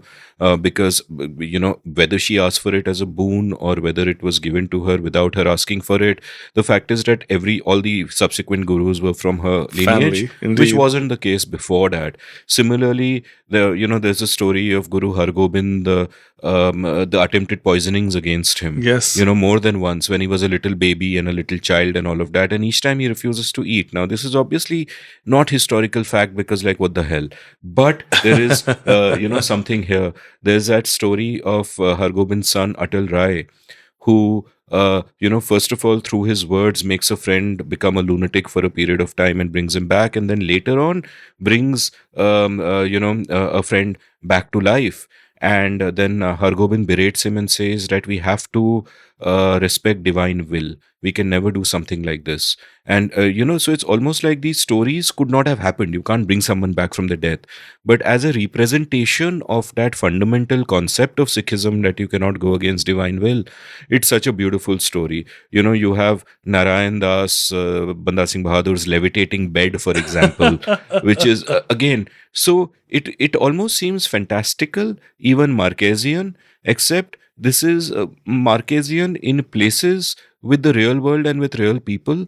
And and obviously some of these individual events did not happen, but at the same time, of course, they happened. They're part of the collective memory. There is truth to them. Absolutely. So, and I understand that you can internalize this once you get into the work. Like, was there disquiet at any point? Like, at some point, did you have to silence a voice in your head which says this is too much? And, and is it something that you've seen affecting people's response to it? So, great question. So, I actually address this head on in the first volume when I talk about the miracles attributed to the gurus. And, my position on this is pretty simple. We are rational human beings, and all of us have a good sense of what's possible and what's not possible. Now, you can have very devout Sikhs who get very upset at the notion that these stories are being treated as apocryphal. They will say, "How dare you? The Guru had such powers." And my response is, if you want to believe that, more power to you. It reinforces your faith. I respect that. From my perspective, all of these stories are parables, essentially. So rather than getting caught up on, did the Kaaba actually move when Guru Nanak's feet were kicked? I would much rather focus on the import, which is that the divine is everywhere. And all of these stories impart a certain lesson, like all parables do. So I used to struggle a lot with these stories when I was teaching young children. Because, you want to be, quote, truthful. And I reflected a lot on this, and then I got very comfortable with the notion that these are intended to convey a message in a very effective way. That story again of Guru Nanak Sahib, being offered this fried delicacy by the rich landlord on sending for a millet roti from his humble disciples, squeezing them both, blood in one hand, milk in the other. Yeah, of course, it's a story. But at the end of the day, what a powerful image. Honest labor equates with milk. The fare of exploitation equates with drops of blood. Once you've heard the story, you're never going to forget the lesson. So that's the beauty of all of these stories. And I have used them unabashedly in my writing after offering the disclaimer, fairly early on. These are parables, treat them as such. Yeah, and often these parables can be truthful without being factual. So I think that's also an Sure, absolutely. important distinction. Before we actually dive into talking about Sikh history and so on, tell me also about figuring out the craft of writing in the different media that you did. For example, you did that play with the kids. Then you wrote, that long epic poem inspired by 1984. Then you wrote these books, which are both history and storytelling. So, how did you work on your craft? Where did you get the thought from that? Let me write books. How did that journey towards mastering the writing begin? So, as I had shared earlier, my first imperative to write came as a reaction to discovering, quote unquote, the truth about 1984 Delhi. That was the first impulse. So I did that. And then I got busy with my family and my career, and, 30 years passed. I never got anything published. There wasn't enough work to be published, first of all. But I would, I really enjoy public speaking, and I would often be invited to various interfaith events. There would be commemorations of November 1984, and I would go to them. And sometimes I would, read excerpts from the poem. So my daughter kind of grew up, somewhat familiar with the stuff that I'd written, particularly Kultar's Mine. So fast forward to 2012. She's a first year student. Theater is one of her subjects. And she's looking for an idea for a new play.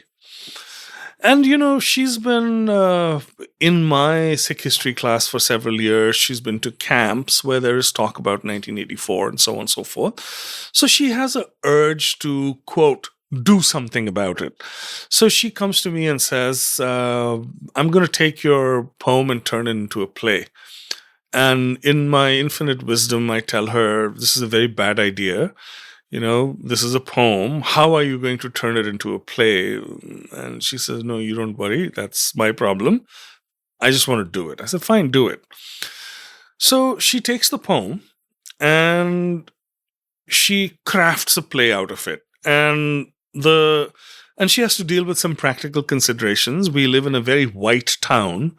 There are very few South Asians. It's almost impossible for her to find South Asian actors. So she comes up with a device. So she says that there's a group of Jewish artists, or there's a group of artists who, American artists, who stumble upon the story of 1984, and they want to tell that story. So then she commissions one of her fellow students to create, 8 pieces of artwork that depict particularly telling moments in the telling of Kultar's mime. So she recruits some of her former high school friends as actors, and she presents this play, in the little town that we live in Massachusetts. So about 250 people show up. It's very effective. It's very emotional. And we think that's pretty much the end of it. A little time passes, and an organization that I've been interacting with tells me that there's an academic conference happening in Ottawa, the first ever academic conference on 1984. So people have got wind of this play that my daughter created, and there's a suggestion. There are going to be academics from all over the world presenting papers. Why don't you take the play to the Ottawa Festival? So that sounds like a really good idea. So we hire professional actors, and quite serendipitously, I stumble upon a poem written decades before mine by a Jewish poet whose name is Haim Bialik. So in 1903, in the town of Kishinev, which at that time fell in the Russian province of Bessarabia, but now falls in Moldova, there was a massacre of the Jews. So the local populace attacked the Jewish population of Kishinev. And Bialik was a young student in Odessa at that time. So Bialik was sent to report about the massacre. So what Bialik saw in Kishinev horrified him, and he wrote this long poem after that called In the City of Slaughter. I somehow stumbled upon that poem. I read it. And there were these eerie similarities between Bialik's poem, written, decades before, and my own. And then I kind of thought about it, why wouldn't there be similarities? Because both were instances where people were pulled out of their houses, set upon, attacked, women raped, murdered. Why? Because of who they were. And the images of destruction that Bialik paints in the poem were very similar to the images that were in my poem. So we revised the play a little. We bookended the play with some lines from Kishinev's poem. And these artists now morphed into Jewish artists. So the artistic conceit became that there are a group of young Jewish artists who want to commemorate or who want to remember and memorialize the suffering of their forebears in Kishinev. And then they stumble upon the story of Delhi and feeling that at the end of the day, all such horrible acts of sectarian violence are the same, regardless of who the perpetrator is and who the victim is. Instead of telling the story of Kishinev, they decide to tell the story of Delhi. So that's what the play evolved into. So we took it to Ottawa, we took it to Toronto, New York, New Jersey, universities. We did about 5 performances. Really well received because, this is not ancient history. In all the 5 performances, there were invariably people in the audience who had experienced 1984, either directly or through relatives. I remember during our Ottawa show, a Sikh man, roughly my age, stood up because we would have talkbacks after the show because the show was very intense, stood up and talked about his own experiences in 1984 very poignantly. In the audience sat his 21-year-old son. Father and son had never had a conversation about 1984 ever. How could they? This is not stuff that you talk about at the dinner table. So the power of the play started to become apparent during those 5 performances. We had people, tears in their eyes, hugging the actors. It was an amazing experience for the actors as well because they, most of them hadn't so much as talked to a Sikh in their entire lives before. And now all of a sudden, people were throwing themselves at them, hugging them, crying, thanking them for telling the story of the trauma that they had carried in their hearts for 30 years that there was no forum to talk about. So we came back to Boston, and one of my friends, who's a aging, leftist who left India many years ago, comes to me and says, Sarbpreet Singh, ek kam changa kita, par je kuch karna hai, tenu India leke jao. Jithe koi 84 di gal hi nahi karda. So this was 2014. So 30 years had passed. And sure enough, every November there would be the odd newspaper article or so. But nobody wanted to talk about it. And we'll delve into that as well. But let me get to the answer to your question. So we brought it to India with a lot of apprehension. We didn't know how it would be received, whether we would be accused of, trying to stir up sentiments, incite people to violence, and so on. So the first 2 performances were in Akshara Theatre in Delhi. We did a 3rd performance in a high school in West Delhi. Then we went and did performances in Chandigarh and Amritsar. And a few months later, we brought it back and we presented it at every major metro city. Great press, absolutely no condemnation, a tremendous outpouring of empathy. The tears were no different in Amritsar or Chennai, regardless of the makeup of the audience. There were 3 Sikhs in Chennai. The rest of the 350 people were all non-Sikhs. The tears were exactly the same. So it was really, really powerful. And right after our trip to India, we presented in the UK. And I remember a young Sikh, 18 or 19, coming up to me and saying, he said in Punjabi, Uncle ji, मैं तो कभी सोचा नहीं सी कि साडी गल इस तरह कीती जा सकती है. That was my epiphany. So, I had a very successful, I was in the middle of a very successful career, but I took 2.5 years out of my life to do Kultar's Mime. So before we were done, we had presented it 92 times in 6 countries. Every show was free. And my major task was fundraising because the actors had to be paid, they had to be flown to places, they had to be fed. But my epiphany happened during that show. I was so moved with the impact that it had had on this young person that after the play was done, which was around 2017, so it was about 2.5 to 3 years, I decided that I was not going to go back to the world of technology, and I pretty much committed myself to storytelling. So that's what truly brought me to storytelling. This experience of taking my daughter's play around the world and seeing the kind of impact that storytelling has on people. The things that we heard during our journey were hair-raising sometimes, because there are people who had so much buried trauma that they had not been able to talk about for 30 years. There was such a feeling of relief when they were able to stand up and talk about it. I'm digressing, but let me tell you one little story. So we are at one of our Canadian shows, and a Sikh younger than me, probably about 10 years younger than me, gets up, starts to speak, And, he chokes up and he's not able to speak. So he tells his story with great difficulty. So he and his family lived in West Delhi. So he says that he and his little sister were sleeping at night. This is, in the days following Mrs. Gandhi's assassination. There's a loud rattling at their gate in the middle of the night. So everyone is scared because everybody knows there's violence in Delhi. So their father goes out and sees it's the Granthi of the local Gurdwara who's desperately banging on their gate.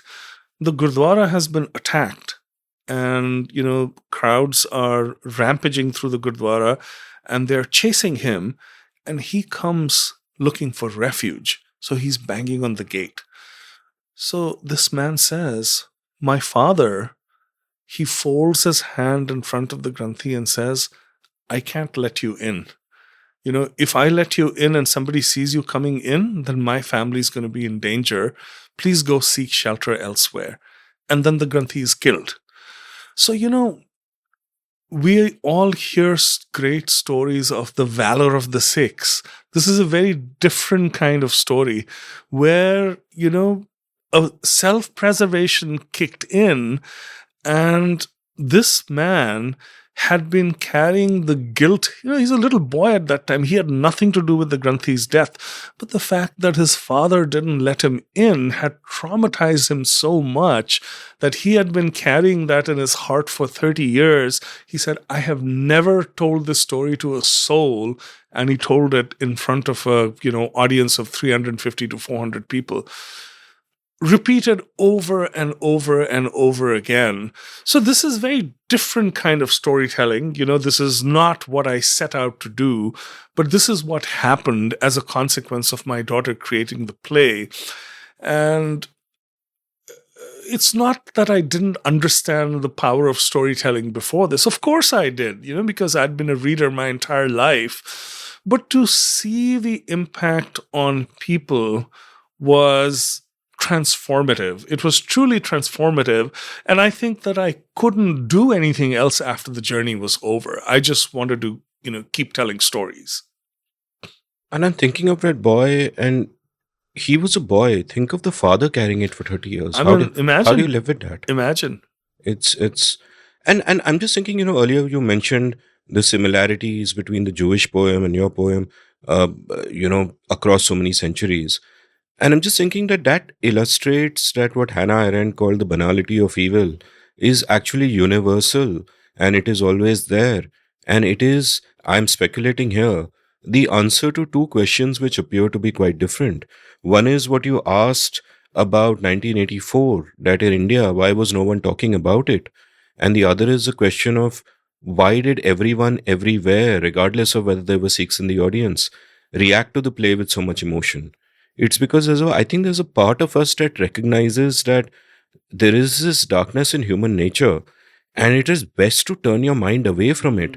But when your mind is turned to it, it breaks you. It does. And your natural empathy expresses itself.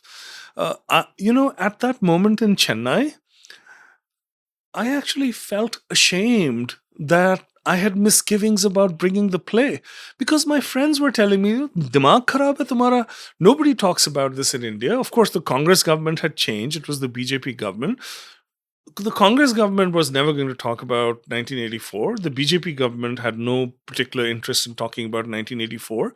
So what we were, I was told, don't do this. It's stupid. You're US citizens. Nobody's going to throw you in jail, but they can easily cancel your visas, tell you to get the hell out of the country. What are you trying to do? So I went there with a lot of trepidation. I went there with the feeling that a lot of people are going to come up to me and say, 30 years have passed. Why are you raking up these things again? Do you want people to turn No, far from it. So what that told me was that the humanity, forget about politicians, the humanity of the common man is alive and well. And we can empathize with each other's pain. And honestly, I don't want to sound like I'm on my soapbox, But 1984 was not the first 1984. It wasn't the last 1984. Many more have happened in our lifetime. And unfortunately, the way things are looking in the world, many more are going to happen again. The only mechanism we have of dealing with them and maybe preempting them is to talk about them, to engage with them, because when we feel empathy for somebody else's pain, I think that that's the biggest guarantor, or at least the biggest possibility of being able to stop the next one. Because crying about your own pain is not unique, everybody does it. It's only when you can shed tears at somebody else's pain that's what hope, gives you hope for the future. And I saw that in truckloads through the journey of the play. And a little earlier during the break, we were ranting against publishers and why publishers think every idea has to be marketable in some immediate sense for it to be worth it to publish it. And I think this puts a lie to that, because what this tells me is that, look, you brought a play here that many of your friends said no one will be interested in, and it broke everyone, right? And similarly, I think every story is relevant. There is no story that is not relevant if it is told well. Yes. Because if you can relate to 1984, you can relate to what happened to Guru Arjan, you can relate what happened to Gobind Singh, you can relate to the beheading of Tegh Bahadur, you can relate to all of that, you can relate to what the common people go through anywhere. Because ultimately it's all the same, and I think that's what great storytelling does. It finds that universal thread and it connects it to you, and then it pulls you. As you go on this journey and these books come out, how does the idea come to you of what started really as a podcast on the story of the Sikhs? Oh, yes. There's a story associated with that. I do a lot of interfaith work, as I said earlier. So there's this fabulous organization in Harvard called the Pluralism Project, who do lots of wonderful things. I've been associated with them for a long time. So they were hosting a student from a liberal arts college in Maine, Colby College, a very bright young woman who had taken a course in Sikhism. So there's a professor at Colby College, Dr. Nikki Guninder Singh, who teaches a Sikhism course. She's one of her students. So she was interning at the Pluralism Project. And my friends there sent her to the Gurdwara. She wanted to visit the Gurdwara. I hosted her. We chatted. And, it turned out that she enjoyed podcasts and I enjoyed podcasts. And, we were just chatting and swapping podcast notes. And then she asked me, is there a really good podcast on Sikhism? And there really weren't at that time. There are a few now. There are quite a few podcasts now.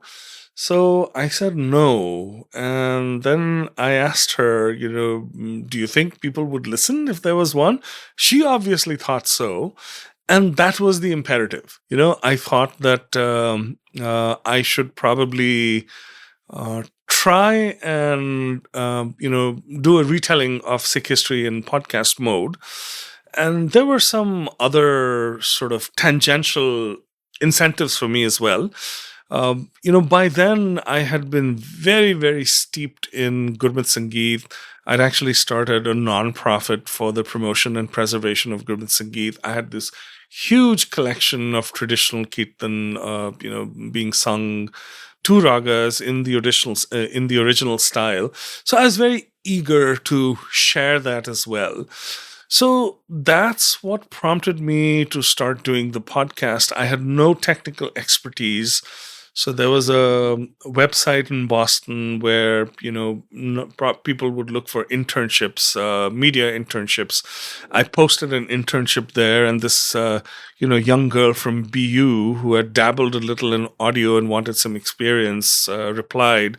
I said, well, I don't know if we'll get 5 listeners, but it'll be a good learning experience for you. So the two of us together then, we recorded the first 10 episodes, which covered the lives of the first 5 gurus, and we put it out. And the response almost immediately was really, really good, because there was really nothing like it out there. And I freely indulged my passion for both Gurmat Sangeet and Shastriya Sangeet. I had nice little, short selections interspersing. The dialogue was interspersed with selections of music. I had started translating Gurbani and other poetry by that time. I started putting in my translations. And sure enough, pretty soon, I started getting these wonderful, wonderful messages, mostly from young Sikhs in the diaspora, who found something that connected them to their roots in a way that they had not been able to connect. So a lot of them, had drifted away from the Punjabi language, really couldn't engage with the scriptures, couldn't engage with a lot of the body of literature out there. So now they had an English language resource, which, told them some of the stories that they'd heard from their grandparents at a much greater level of depth. And, the response was very emotional. And that's the kind of writer I am. I mean, of course, everybody likes success and everybody likes, their books to sell in the thousands or whatever. But for me, truly, getting these 5 personal notes from young people who were touched by this personally, I mean, it gave me enough fuel to just keep going with the podcast. And, it still continues. I've got involved with too many things, so the current season is going very, very slowly, but it's something that I'm very, very committed to, and it's pretty much become a part of my life. So it's much more than just a podcast. This is, to me, I talked about distilling things that I had, there's a term in Punjabi which says takra maar ke. With a lot of effort, I had to collect a lot of stuff, crossing the barriers of not knowing the language, not being able to engage with the scripture. Well, all of that had changed. I had engaged. I had been able to read some fabulous Punjabi writers and poets. So all of that I was able to draw into the podcast and present it primarily to young people who wanted to engage. You know what you just said, that I don't care if I don't have a bestseller, 5 people coming to me and saying they loved it so much means a lot. And it reminds me of a phrase that I, learned from Paul Graham in the context of startups, but I think it applies to what I do and what I aim for, which is that it's better to be loved by a few than liked by many. Right? And that seems to be what happened to you. And in fact, I would say you shared your numbers with me earlier. I think you're loved by many, in fact, which is an amazing place to be. Let's talk about Sikhism. Let's talk about the journey of the gurus and how it comes about, because it strikes me through the journey that journey could have ended at any time. There was a lot of happenstance that makes it all come together. The different gurus are playing different roles. Sikhism, like what we think of as Sikhism today, doesn't takes a long time to come into existence. Even you could argue many aspects of it, like the way Sikhs look, actually happening after the 10th Guru. So, there is one Guru who is founding a way of thinking, and then, which is, of course, Nanak, who is almost like Bhakti saints in a sense. But then towards the end, he becomes a founder of a religion by anointing Angad. Then Angad's contribution is Gurmukhi, which is such an act of rebellion because it's like fighting against a Brahmanical domination that only we know Sanskrit. And he's like, we'll do our own script. And that's an important moment. Then Arjun builds institutions, the Harmandir Sahib or the Golden Temple and the Guru Granth Sahib. So finally, you have a book which contains all of these teachings, and it almost kind of feels solid. There is a place and there is a book.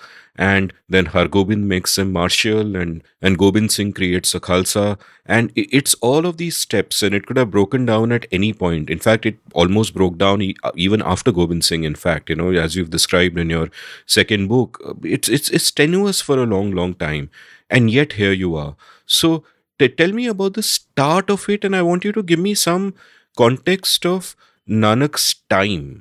I don't even know whether I should say India, because there's no India, but what does this area, this subcontinent, what does it really look like? Like, one of the thoughts that struck me when you talk about the constant interactions between, the Mughals and the Gurus, starting with, Babur and Nanak, is that there are no good maps in that time. We say the Mughal Empire, they don't really know what it is. They don't control every little aspect of it. There is no Aadhaar, there is no digital public infrastructure. They don't, so it's just such a complicated, strange landscape. Give me a sense of what is that landscape like? Indeed, indeed. There's a lot to unpack in what you just said. So actually disagree with a couple of things. I'm deliberately, using the word disagree. But what I mean is, there is a school of thinking that could suggest that what happened over the period of 10 gurus was driven by happenstance or was driven by circumstance, and even question whether Guru Nanak was consciously setting out to create a new faith or not. So I will present a very traditional Sikh viewpoint on that. So it's absolutely true that several ideas that Guru Nanak Sahib mooted aligned with the ideas of Bhagats and Sufis who preceded him. His first rebellion was against caste inequality. Bhagat Kabir has written about that. Bhagat Namdev has written about that. Other Bhagats who came from the so-called lower castes have written about that as well.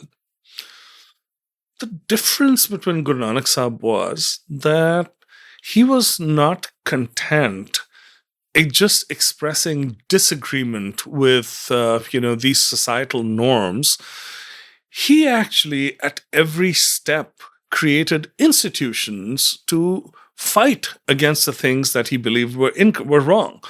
So at that time, the biggest sort of manifestation and implementation of caste was through commensality. The whole set of rules by which food was prepared and shared. So every caste ate with their own caste. So if there was a wedding in the village, everyone would be invited, but everyone would have their own pangat or line where people sat and ate, because eating with a lower caste would, you would essentially be defiled by doing that. So when Guru Nanak Sahib, after he had traveled and a large community had formed and the langar had been institutionalized, when people would come to seek the Guru's darshan or to meet the Guru, the first thing that they had to do was to sit in one pangat and eat. What a brilliant way of essentially, figuring out whether you've put your money where your mouth is or not. Because if somebody still believed in caste distinction, they would never go sit and eat in the pangat. If you sat and ate in the pangat, you truly proved that you didn't give a damn about the caste of the person on your left or on your right. So there was a series of things that Guru Nanak Sahib did, which, tell us very clearly that he was creating a new way of life. So Guru Nanak wandered for several years. We call the journeys the Udasis, that took him to, all parts of the Indian subcontinent and all the way to Mecca. After he returned from his Udasis, he settled down in Kartarpur. He created a community there. He started toiling as a farmer himself. So he was creating another important institution there. And that institution was participating in society. So there was a huge emphasis on spiritual practice, but the spiritual practice had to go hand in hand with labor, and the fruit of the labor was then used to feed the community. Now, Guru Nanak Sahib didn't have to work in the fields as a farmer. I mean, he had, there were offerings coming in from every direction, but those offerings were for the community. They were for the langar. For his own sustenance, he worked with his own hands and worked as a farmer. So this was also a departure from how a spiritual life was to be lived in those times. The general thinking at that time was, you have these phases in life. Your first phase is education, your next phase is family life, and then finally you withdraw from the world and then, engage in spiritual pursuits. Guru Nanak Sahib negated that. You have to live in the world. You have to participate in society. You have to contribute. You have to share. And at the same time, you have to be connected with the divine constantly. So, and then the final institution that he created was when, much to everyone's astonishment, he placed his humblest disciple on the Gurgaddi and bowed before him. that was the moment when the Guru stopped being an individual and became an institution. So all of these institutions were built in a very deliberate way. And in a certain sense, it seemed to be part of a design in creating a new path or a new way of life. And then you can extend that and argue that what the gurus did was essentially building upon the foundation that Guru Nanak had created by creating more institutions. We talked about creation of the Gurmukhi script. Guru Amar Das's time, there were several innovations as well. Guru Nanak had proclaimed that the sexes were equal, and Guru Amar Das did a lot of work in that regard. Just as the Mughal Empire was apportioned into 22 provinces, he appointed, missionaries is the wrong term, but he appointed people to tend to the Sikh congregations in all of those provinces. They were called manjis, and several of them were women. And then we talked about, Guru Arjan creating those two all-important institutions, the Sri Harmandir Sahib and then the Sri Guru Granth Sahib. And equally importantly, the institution of martyrdom, the notion that tyranny has to be resisted even if you have to pay the ultimate price, which is your life. To me, his creating of this institution of martyrdom completely stems from the Babar Bani of Guru Nanak, because he was protesting atrocities. And then you extend this all the way to Guru Gobind Singh. And then if you look back, the creation of the Khalsa is essentially the sort of stamp that Guru Gobind Singh puts on Guru Nanak's creation. And, I say this in my book as well. The Kirpan of Guru Gobind Singh, which is how a lot of the Sikh identity is tied to the Kirpan. The Kirpan of Guru Gobind Singh, to me, is nothing but a physical manifestation of the cry of anguish of Guru Nanak Sahib when he saw the agony of Muslim women and Hindu women in the aftermath of Babur's attack on Sayyidpur. So while you can look at this as evolution sort of impacted by historical factors, it's a very natural way to look at it. But if you kind of flip it over and look at it from the Sikh context, now, writings in the Guru Granth Sahib emphasize the unity of doctrine of the Gurus. So there were these two bards called Satta and Balwand. So they've written a var or a ballad, Ramkali ki var, in the Sri Guru Granth Sahib, which talks about the fact that, Guru Nanak and Guru Angad, are the same, and it's just the divine light which has been transmitted. The other storied poet in the court of Guru Granth Sahib was one Chandrasen, who's remembered as Senapati, who wrote the first ever biography of Guru Gobind Singh. So in his Sri Guru Sobha, Chandrasen Senapati expresses the exact same sentiment. There's a verse that starts with, Tu hi Nanak, tu hi Angad, tu hi Amar Das. He recites the name of all the 10 Gurus and basically says, you are all the same. So this is the traditional Sikh view that there is no difference between the Gurus. And these are just 10 bodies animated by the same divine light. And then if you look at it from that perspective, then the evolution becomes not a matter of accident, but a matter of design, so to speak. So that would be the traditional Sikh viewpoint in terms of the creation of the faith. Now, I will caveat this by saying something else.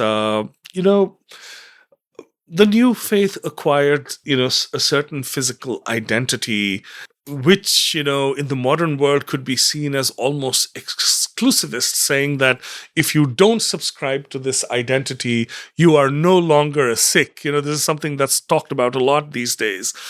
But, one has to remember that the notion of somebody belonging to Guru Nanak's path has to be informed by the breadth of Guru Nanak's vision, which encompassed all mankind.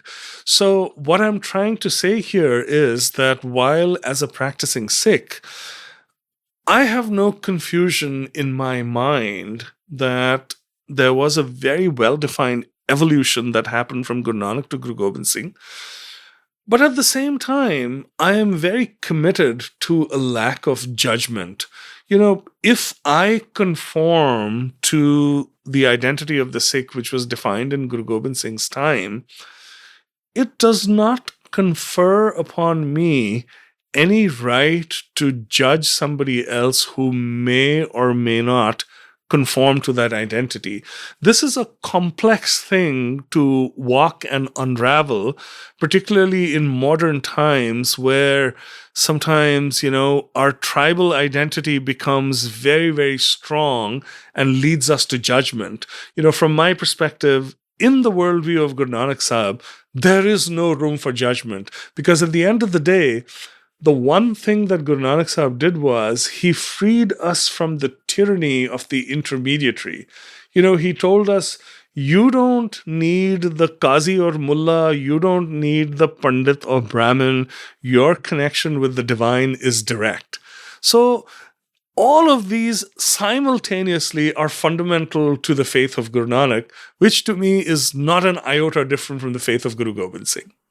No, really well explained. And, if I can just paraphrase and you can tell me if I've understood it correctly, I think that there are two sort of strands happening here. Like when I talk of an evolution, I don't mean it changed in a fundamental way. The way that I see it is that Guru Nanak goes on this quest of self discovery to begin with, and we'll talk more about that now. And that leads him to a normative way for living his own life, which he then applies to the outside world by making them rules in the langar that there'll be a pangat, we'll all sit together, etc., etc. And then institutionalizes the whole thing by anointing his successor, and anointing his successor not on the basis of family, which is also a sort of departure from what would traditionally be done. And I see that same set of animating principles expressing itself in different ways because of circumstances.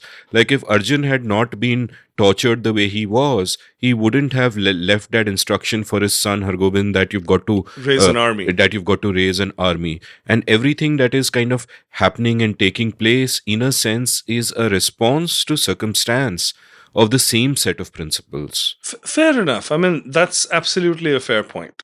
Yeah, and even in terms of people, there's only so much you can do in a lifetime. Nanak did all that he did, but how much can he do? And then he leaves it to the next guy, and the next guy, Angad, takes it a step forward with Gurmukhi, which is expressing the exact principle of Nanak that there should be equality and there should be, no discrimination in society, and so on and so forth, and it goes all the way down. Let's talk about the personal journey of Nanak, which really interests me because, the fundamental way at which I see him, and your friend Amardeep, in fact, in an earlier episode of this show, gave me a much deeper sense of that, is that he begins fundamentally as a seeker and a mystic. And I am fascinated by his travels because they are insane. In the modern time, if you tell me he will go from point A to point B to point C and all of that is fine. He is traveling by foot and by cart and by whatever he can find all across India, goes all the way to South India, goes all the way to Sikkim for that matter, then goes all the way through the Middle East, goes all the way to Mecca where non-Muslims aren't allowed, but he kind of blends in with them and gets the job done. Everywhere he is doing his little acts of rebellion, which we'll talk about separately. But firstly, I'm interested in just that travel that, put yourself in his shoes. When you think back on that time, you know nothing. There are no libraries, there are no bookshops, there is no internet. You know nothing. You are seeking things in a piecemeal way. Everything must be so slow. I want to go from Bombay to Delhi. I can get there, and I can be there 5 hours later. Nanak has to spend months, right? So give me a sense of that journey, both in terms of the physical journey, the intellectual journey, perhaps a spiritual journey, and what are those times like? Give me a sense of what those times would have looked like. So, going to the times, two predominant faiths, Islam and Hinduism, for several hundred years, Islam has been politically dominant. And, Hindu society at that time is very much governed by rigidity of caste. Discrimination has become institutionalized, and it really, really bothers Guru Nanak Sahib tremendously. So it all starts, of course, we have these rich stories of small acts of rebellion starting from the age of 9, his tendency to discourse with, people of faith from any faith, to the exclusion of worldly pursuits that his parents would much rather he follow: education, work, prosperity, and so on and so forth. So clearly, he is someone of deeply mystical bent from a really, really early age.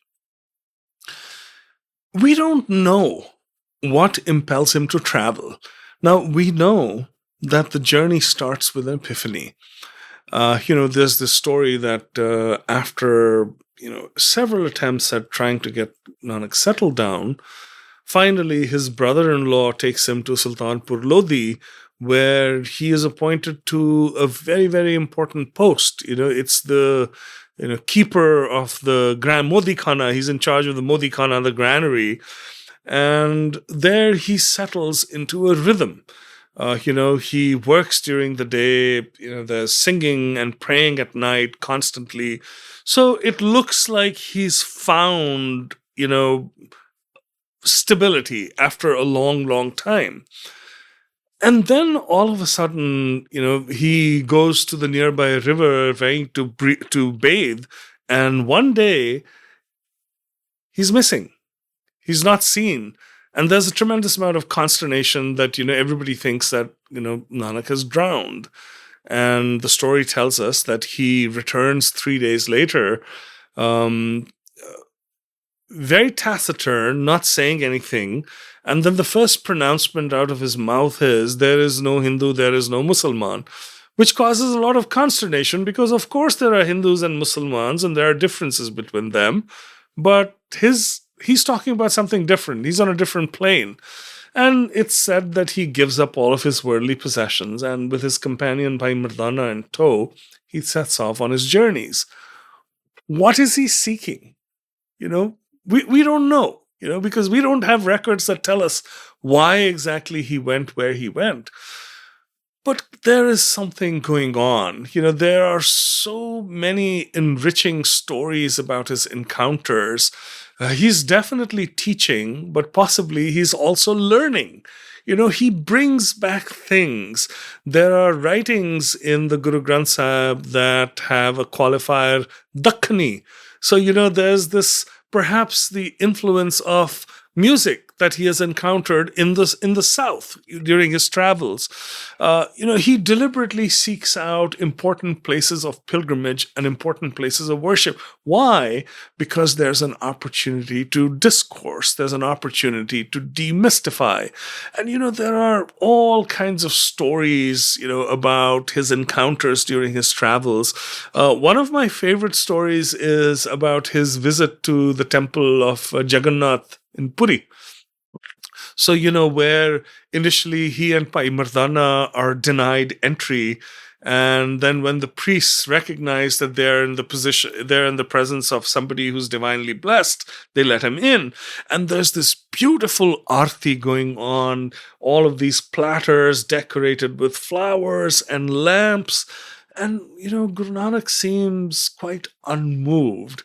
And the priests are very proud of the magnificence of the arti at the Jagannath temple, because by all accounts, it is truly magnificent. And they ask him, why are you so aloof?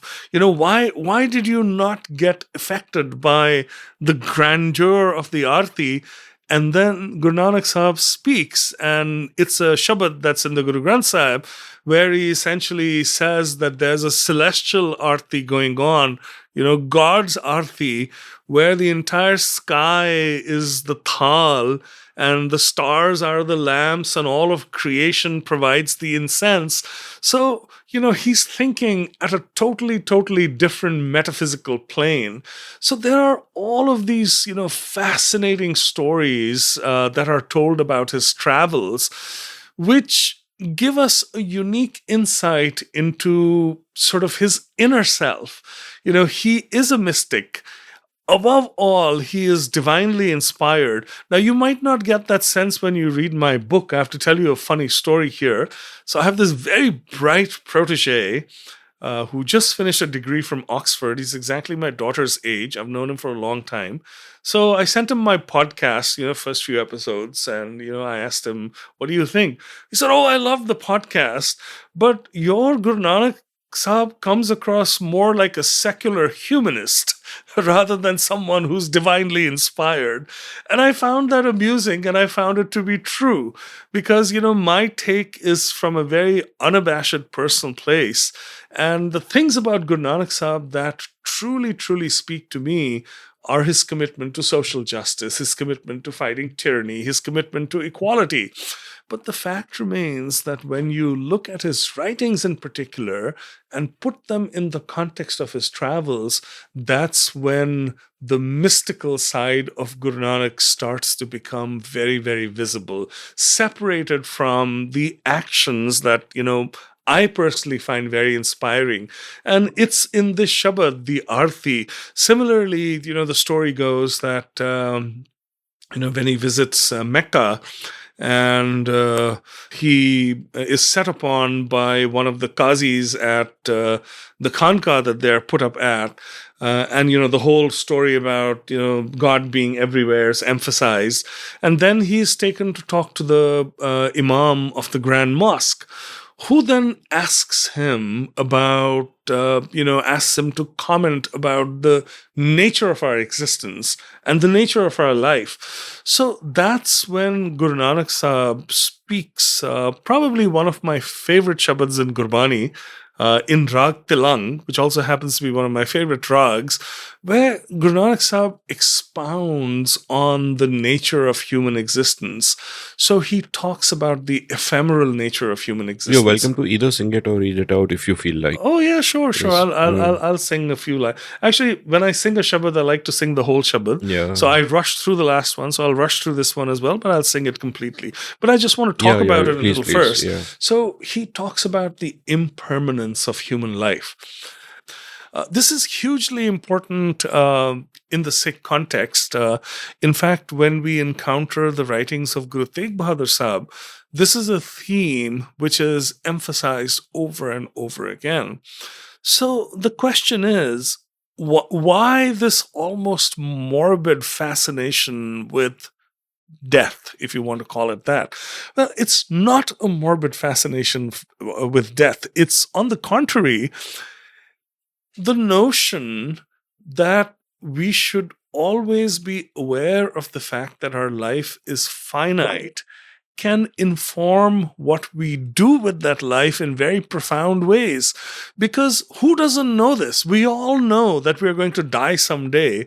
But if you live with this constant realization, that puts your own actions in perspective.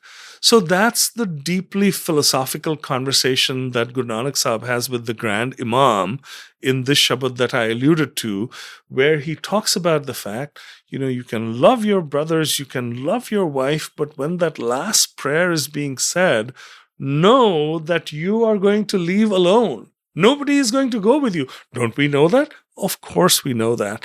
But then we are so enmeshed in our worldly attachments that they become the be-all and end-all to us, and we don't forget that there is a larger consciousness that we have to live our lives with. These are the things that Guru Nanak Sahib talks about during his journeys, and to me, they are probably the most fascinating aspects of the journey, along, of course, with the distance covered and the difficulties. So, the Shabad. So, this is Rag Tilang. This is the first Shabad that appears under Rag Tilang in the Guru Granth Sahib. Tilang is a delightful rag, but it gets short shrift in the world of Shastriya Sangeet, because oftentimes, musicians will sing Mishra Tilang, which is not pure Tilang, and usually very light compositions. In the Gurmat Sangeet tradition, Tilang is given full respect. There are serious compositions, there are Dhrupad compositions in Tilang as well. Just happens to be one of my favorites.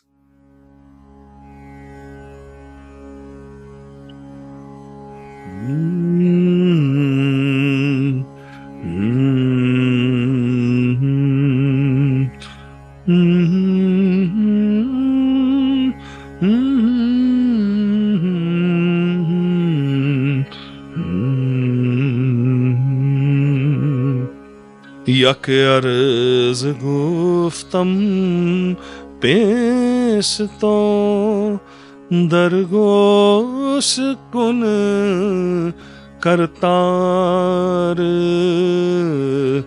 hakka kabir kareem tu beab parvar dgar yak arz guftam pesh to दुनिया मुकाम फानी तहकीक दिलदानी मम sir मुए अजराइल गिरफ्ते दिल है चना दानी दुनिया मुकाम फानी तहकीक दिलदानी तहकीक दिलदानी यक अर्ज गुफ्तम पेश तो यक अर्ज गुफ्तम पेश तो जन पिसर पदर बिरादरा कसने दस्तंगीर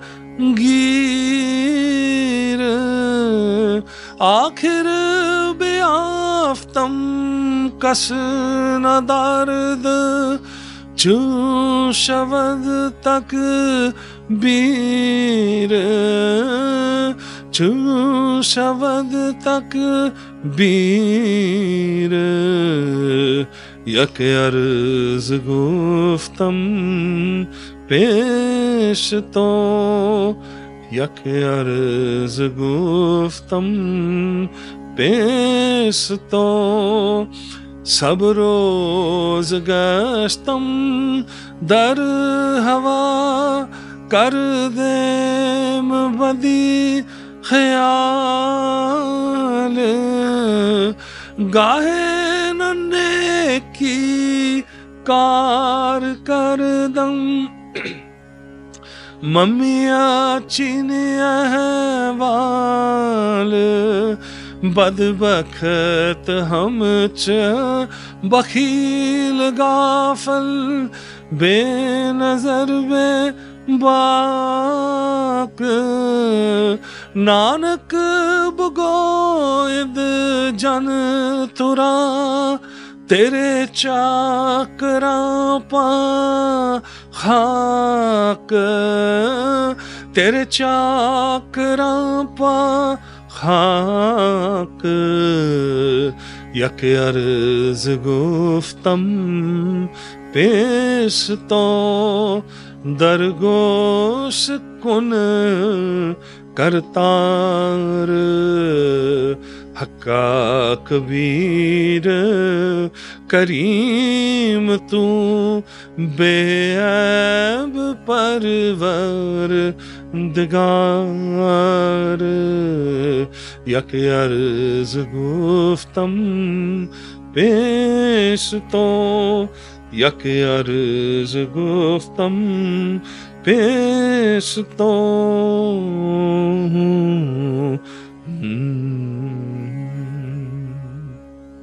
Beautiful. Wow. Thank you so much for that.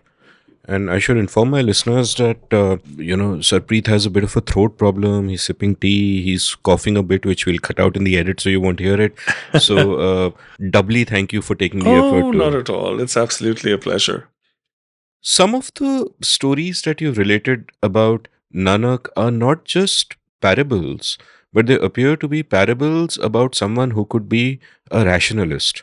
Like, I was struck by these three stories in particular. One, he goes to a mosque and he starts laughing during the prayers. And Hmm. obviously, people are offended and they're like, "What are you doing? Why are you laughing?" Right. And then he says that I'm laughing because the Qazi's prayer is insincere and therefore it means nothing. The Qazi was not thinking about God, he was worrying about his newborn foal, that is, his mare's newborn foal. The Nawab was going through the motions of prayer while he's thinking of horses in Kabul.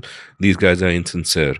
Another incident is he goes to Haridwar, and while people are doing this ritual where they are, throwing water, Darpan. yeah, they're doing darpan, they're throwing water, he starts throwing water in the opposite direction. So they ask him, ki, boss, what are you doing? Not in so many words, because I don't think they would have said boss, but they're like, boss, what are you doing? And Nanak says, what are you doing? So they say, we are throwing water towards our ancestors. And he says, I'm throwing water to water my fields in faraway Punjab or wherever. And they say that, but can it reach your fields? And he says, but can it reach your ancestors? And the third story is the Mecca story you alluded to earlier, where he is sleeping in a particular place, but his feet are pointing in the wrong direction and not where they should, towards a Kaaba. Qazi Runuddin comes to him and says, Ki, boss, what are you doing? For some reason, they call him boss in my stories. Boss, what are you doing? Why is your feet pointing that way? And Nanak says, fine, you tell me where God is and I'll point my feet accordingly. And then everybody wakes up and looks and the Kaaba has apparently shifted and it is where Nanak's feet is pointing. And what these stories seem to indicate is not just that he's calling bullshit on the hypocrisy around him and the signaling around him, but through the rest of what he does, Nanakpanthi as it were, the message that seems to be emanating from them is that I don't care about the bloody signaling, your behavior is important. Absolutely. Don't tell me you care about the poor. Whatever food you give, are you sending it across to the langar after eating your fill? Are you serving others? Are you humble? It's really behavior based. So in that sense, it's completely different from the start of any other religion, because I look at other religions and it seems to be a mechanism for codifying existing social mores into a code of conduct. But with Nanak, he has made this personal quest, seen through the world's bullshit, and then he is turning that into a way for himself to behave, and then he turns it into a way for others to behave. So, is this a sort of a correct reading? It is very much so, and I should hasten to add that Guru Nanak Sahib was never disdainful of any religion. Guru Nanak Sahib, proselytizing was alien to his nature. He never exhorted anyone to give up their religion and become a Sikh. He told Hindus to live as good Hindus. He told Muslims to be the best Muslims that they could be. So his target was ritual, superstition. Ritual, because ritual was a massive instrument of exploitation. Your purity has been defiled. What are you going to do? You have to summon the Pandit who's going to perform rituals. And guess what? That's going to, money has to change hands and so on and so forth. It was exploitation. It was, superstition. It was blind belief. That was what he was constantly challenging. And in that sense, he was very much both a revolutionary and a reformer. So it was not sufficient to just call out the ills of society. It was equally important for him to put forward a path which could help the ills to be cured.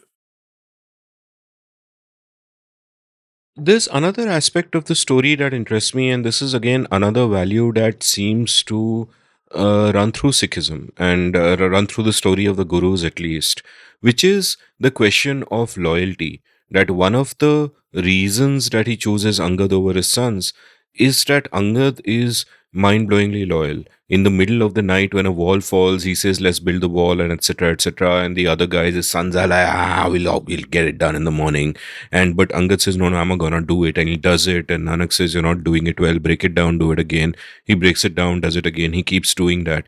It's like a loyalty test, and we see this through the stories of the gurus. Like later, Amardas gives the same kind of loyalty test to Rama and Jeta. Jeta, of course, becoming Ramdas, where he asks him to build a platform and says the best platform wins. And Rama builds a great platform, and he goes to Rama and says that, "Dude, it's all wrong. It's all aligned wrong." And Rama says, "No, no," and he starts arguing, "It's aligned fine." He says the same thing to Jeta. He breaks it down and does it 2, 3 times, almost like the wall breaking down here.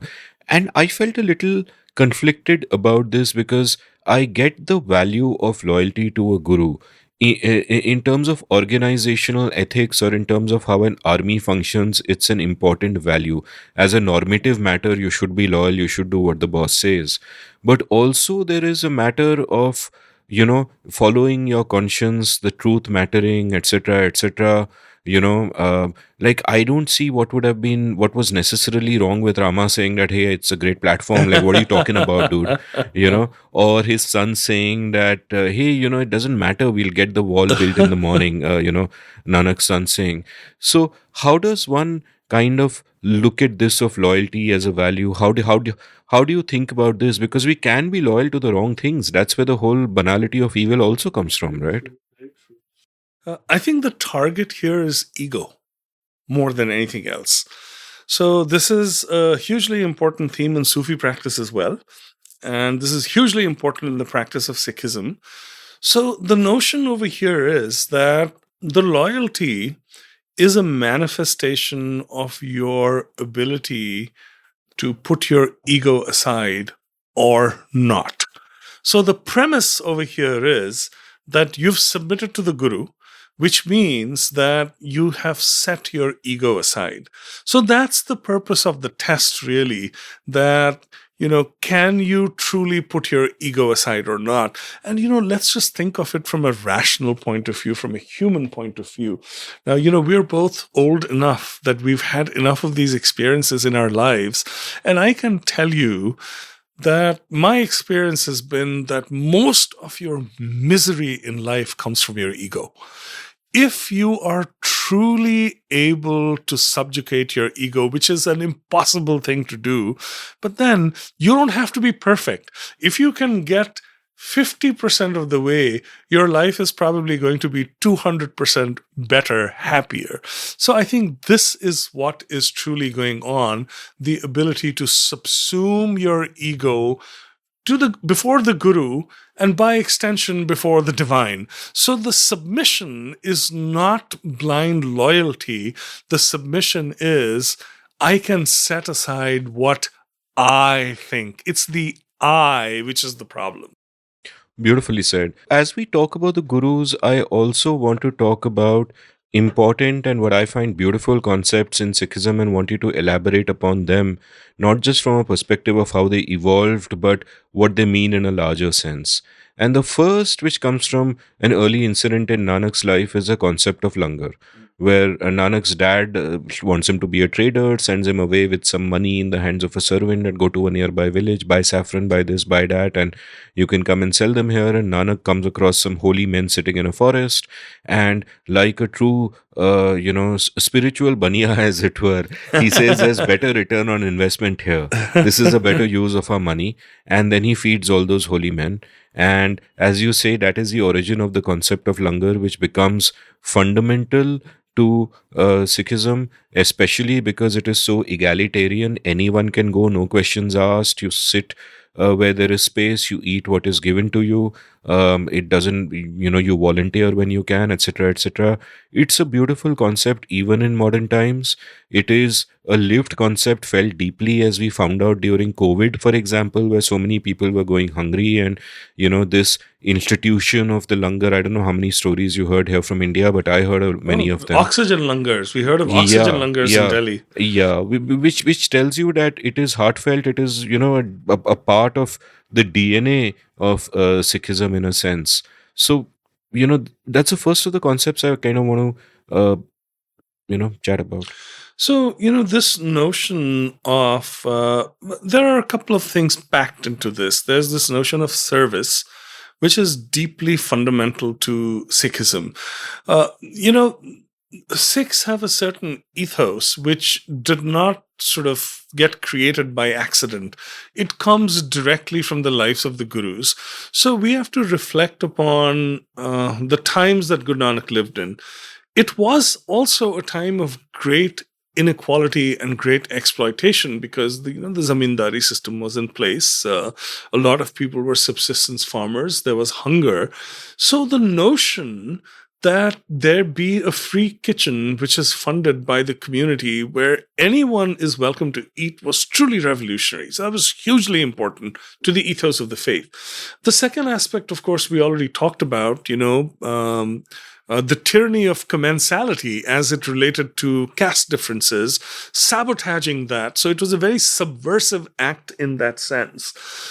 But this notion of service is, there are so many stories in Sikhism. There's a story that I actually don't have in my book, which, a lot of Sikh children know. So this is the story of Bhai Kanhaiya.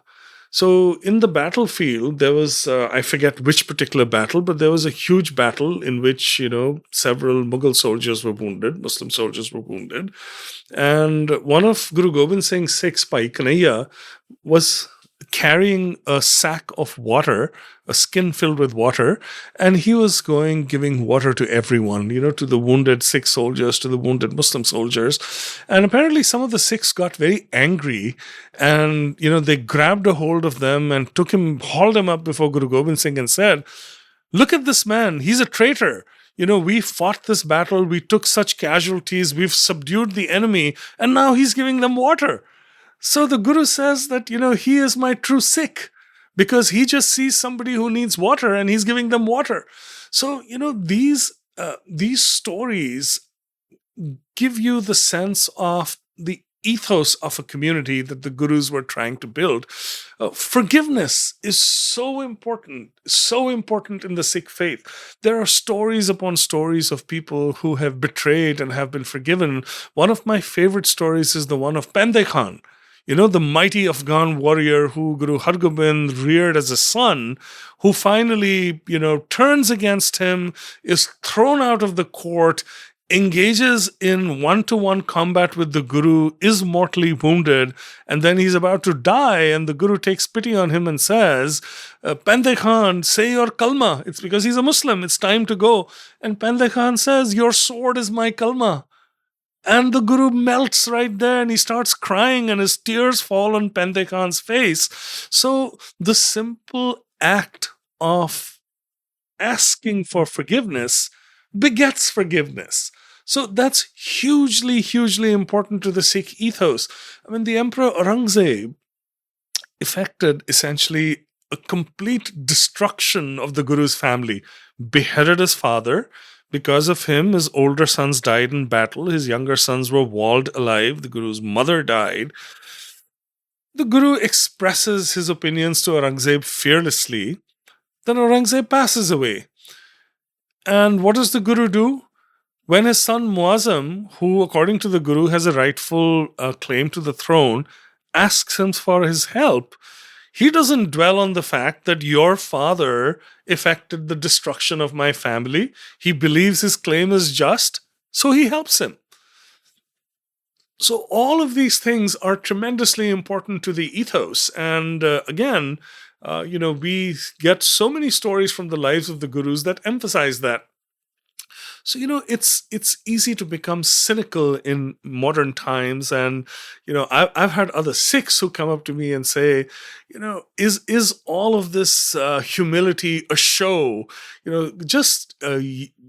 I forget in which conversation somebody was talking to me about a Sikh who drives up to the Gurdwara in a Mercedes and then gets out of his car and then goes and stands behind the counter where shoes are collected and cleans people's shoes. So, is this a show of humility or is this real humility? Of course, the answer truly can only come from the person who's doing it. But I'm not cynical about this at all. In all my dealings with my fellow Sikhs, I have seen Sikhs are not perfect. Far from it. There are Sikhs who live wonderful lives, and there are Sikhs who lead horrible lives. But when you sort of aggregate and look at it from a community point of view, I've had enough sort of personal experience in my life to be able to say that this culture of service is ingrained. It's in our DNA. It's been inherited generation through generation. And the reason that Sikhs enjoy a certain measure of recognition for that is no accident. It is truly in their DNA. Another great parable of forgiveness is that of Sheikh Sajjan. Yes. Who's this guy, rich guy who takes a pilgrims in for a night and unbeknownst to everyone actually kills them and robs them. And he tries to do this to Nanak, and Nanak, foils his attempt, and then he seeks forgiveness. And my tendency in Nanak's place would be to be extremely skeptical about such a guy. Mhm. But Nanak forgives him, and that is the start of another beautiful concept in Sikhism of the Dharamsala. So, that just emphasizes how powerful forgiveness can be. And, in our own interactions, is it easy to forgive? It's not. It's not easy to forgive. But if we can teach ourselves to forgive, ultimately, we are the biggest beneficiaries. Because, not being able to forgive is going to have profound implications on your state of mind as well. You carry the poison Yeah, alone. yeah, absolutely, absolutely. I also want to talk about the three pillars of the Sikh way of life, especially one of them. Like, just to sum it up, they are Nam Japna, constant reflection upon the Almighty, Kirt Karni, the practice of honest labor, and Vand Chakna, the act of sharing the fruits of labor. Now, the act of sharing the fruits of labor, in a sense, the langar itself is an illustration Manifestation of of that. that. Kirt Karni is what you mentioned, Nanak actually going out, working in the fields himself, always doing the labor. I'm curious about Nam Japna because one of the ways in which you've spoken about it is as an act of introspection. So Nam Japna is not just that you're reading out praise to the God or you're taking God's name, but you've interpreted it as a kind of self-reflection, as introspection, etc., etc. You talk about how Angad would get up 3 hours before daybreak and he would spend his time introspecting. And I'm very interested in that word that one normally sees the tenets of a religion directed in an outward way. Do not covet thy neighbor's wife, do not steal, feed people in the case of the langar, etc., etc. This seems inward directed and interesting and unusual. So tell me a bit more about this. This is a very abstract concept, and the implementation is very personal. So different Sikhs will probably give you different answers. I mean, to me, because I sing, the act of singing to me is Nam Japna. I mean, the whole point ultimately is the point of the introspection, if it's introspection, is to connect with the divine. And ultimately, that is the end goal. Some people will accomplish it through singing. Some people will accomplish it through meditation. Others will chant the name Vaheguru over and over again. So the whole point is that, there is one creator and you want to align in some manner. Now, Nam Japna is not necessarily a withdrawal or introspection only. So the example of Guru Angad is a good one, but that is Guru Angad's practice. So, Bhagat Namdev in one of his shabads, and in Gurbani, there is no distinction between things that are written by the Bhagats and things that are written by the Gurus. They are all accorded the exact same status. So Bhagat Namdev in his, in one particular Shabad, talks about constant reflection on God. So, he says, just like, he gives examples of people being engrossed in tremendously important fine work, like a goldsmith, creating jewelry, like a mother who is going around her daily tasks. She's really busy with her household work. But at the same time, her consciousness is very focused on the child who is maybe in a little crib that she's also taking care of. So while she's doing all of her tasks, it's not that she is not focused on the child. She is super focused on the child. So be like that. You have to work, whatever your profession is. But even when you're working, make sure that your mind is on the divine. So Naam Japna is a thoroughly mystical concept. And I would say that as a practicing Sikh, its implementation is very, very individual. The point essentially is that you don't need to withdraw from the world, stay fully engaged with the world, and at the same time, stay connected with the divine. And there are so many metaphors that occur in the various writings in the Guru Granth Sahib. A very common one is of a lotus that floats in the water. So even though the lotus floats in the water, it never gets wet. So, being able to live a life of detachment even when you are fully engaged in it. So these are all concepts that go hand in hand. The notion being that while you're immersed in the world, you are still a little removed from the world so that your consciousness is always attached to the divine. What's been your journey with this regard? This is something that I'm very hesitant to talk about because, first of all, it's deeply, deeply, deeply personal. I'll give a fairly bland answer. And my fairly bland answer is that for me, the most significant aspect or the most significant practice in my life is the practice of singing. But I'll go one step further and tell you this, or I'll confess this to you. And I actually write about this in some of my work as well, unrelated work.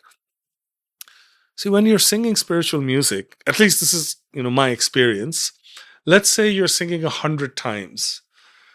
Maybe 90% of the time, you're almost going through the motions. You want to sing, you want to be as melodious as you possibly can. You don't want your rhythm to be messed up. You want to do a good job. Maybe 10 times out of 100, something happens and you feel a connection. You somehow get attached to something. Who knows? Maybe it's the divine. Maybe it's your own inner consciousness. I don't know. I have no insight. But on that particular day, you will feel different while singing. You will feel that today it was absolutely amazing. And then 5 people who listen to you on that day will come up to you and say, I really enjoy your singing all the time, but today something was different. So when that happens, that's almost miraculous. Maybe there are people out there who can summon that at will. I certainly can't. It just happens sometimes, doesn't happen every time. When it happens, it's magical.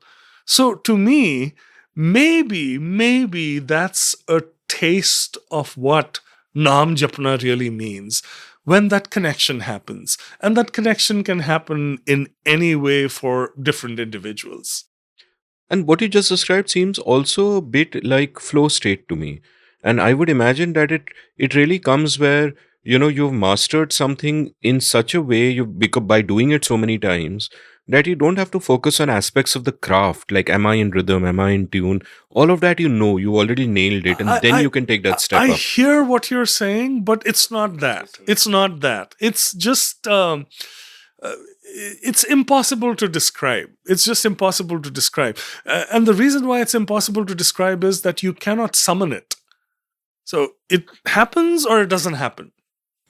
Fair enough. Let's talk about Angad now, and let's talk about singing. Like, one of the delightful stories in your section about Angad was how at one point he had these singers Satta and Balwand. And Satta and Balwand had, an attack of ego, as it were. Delusions of grandeur. Delusions of grandeur, and they wanted to get paid more money, and they thought that people are coming to this guru because we are singing so well. So they eventually asked for a raise, and he was like, I can't give you a raise. You want to come and do it. Otherwise, it's okay. So they decide to boycott him, thinking the whole thing will fall apart. At which point, he, Guru Angad tells his troops that we will sing. We don't need them. We can sing. and then they sing.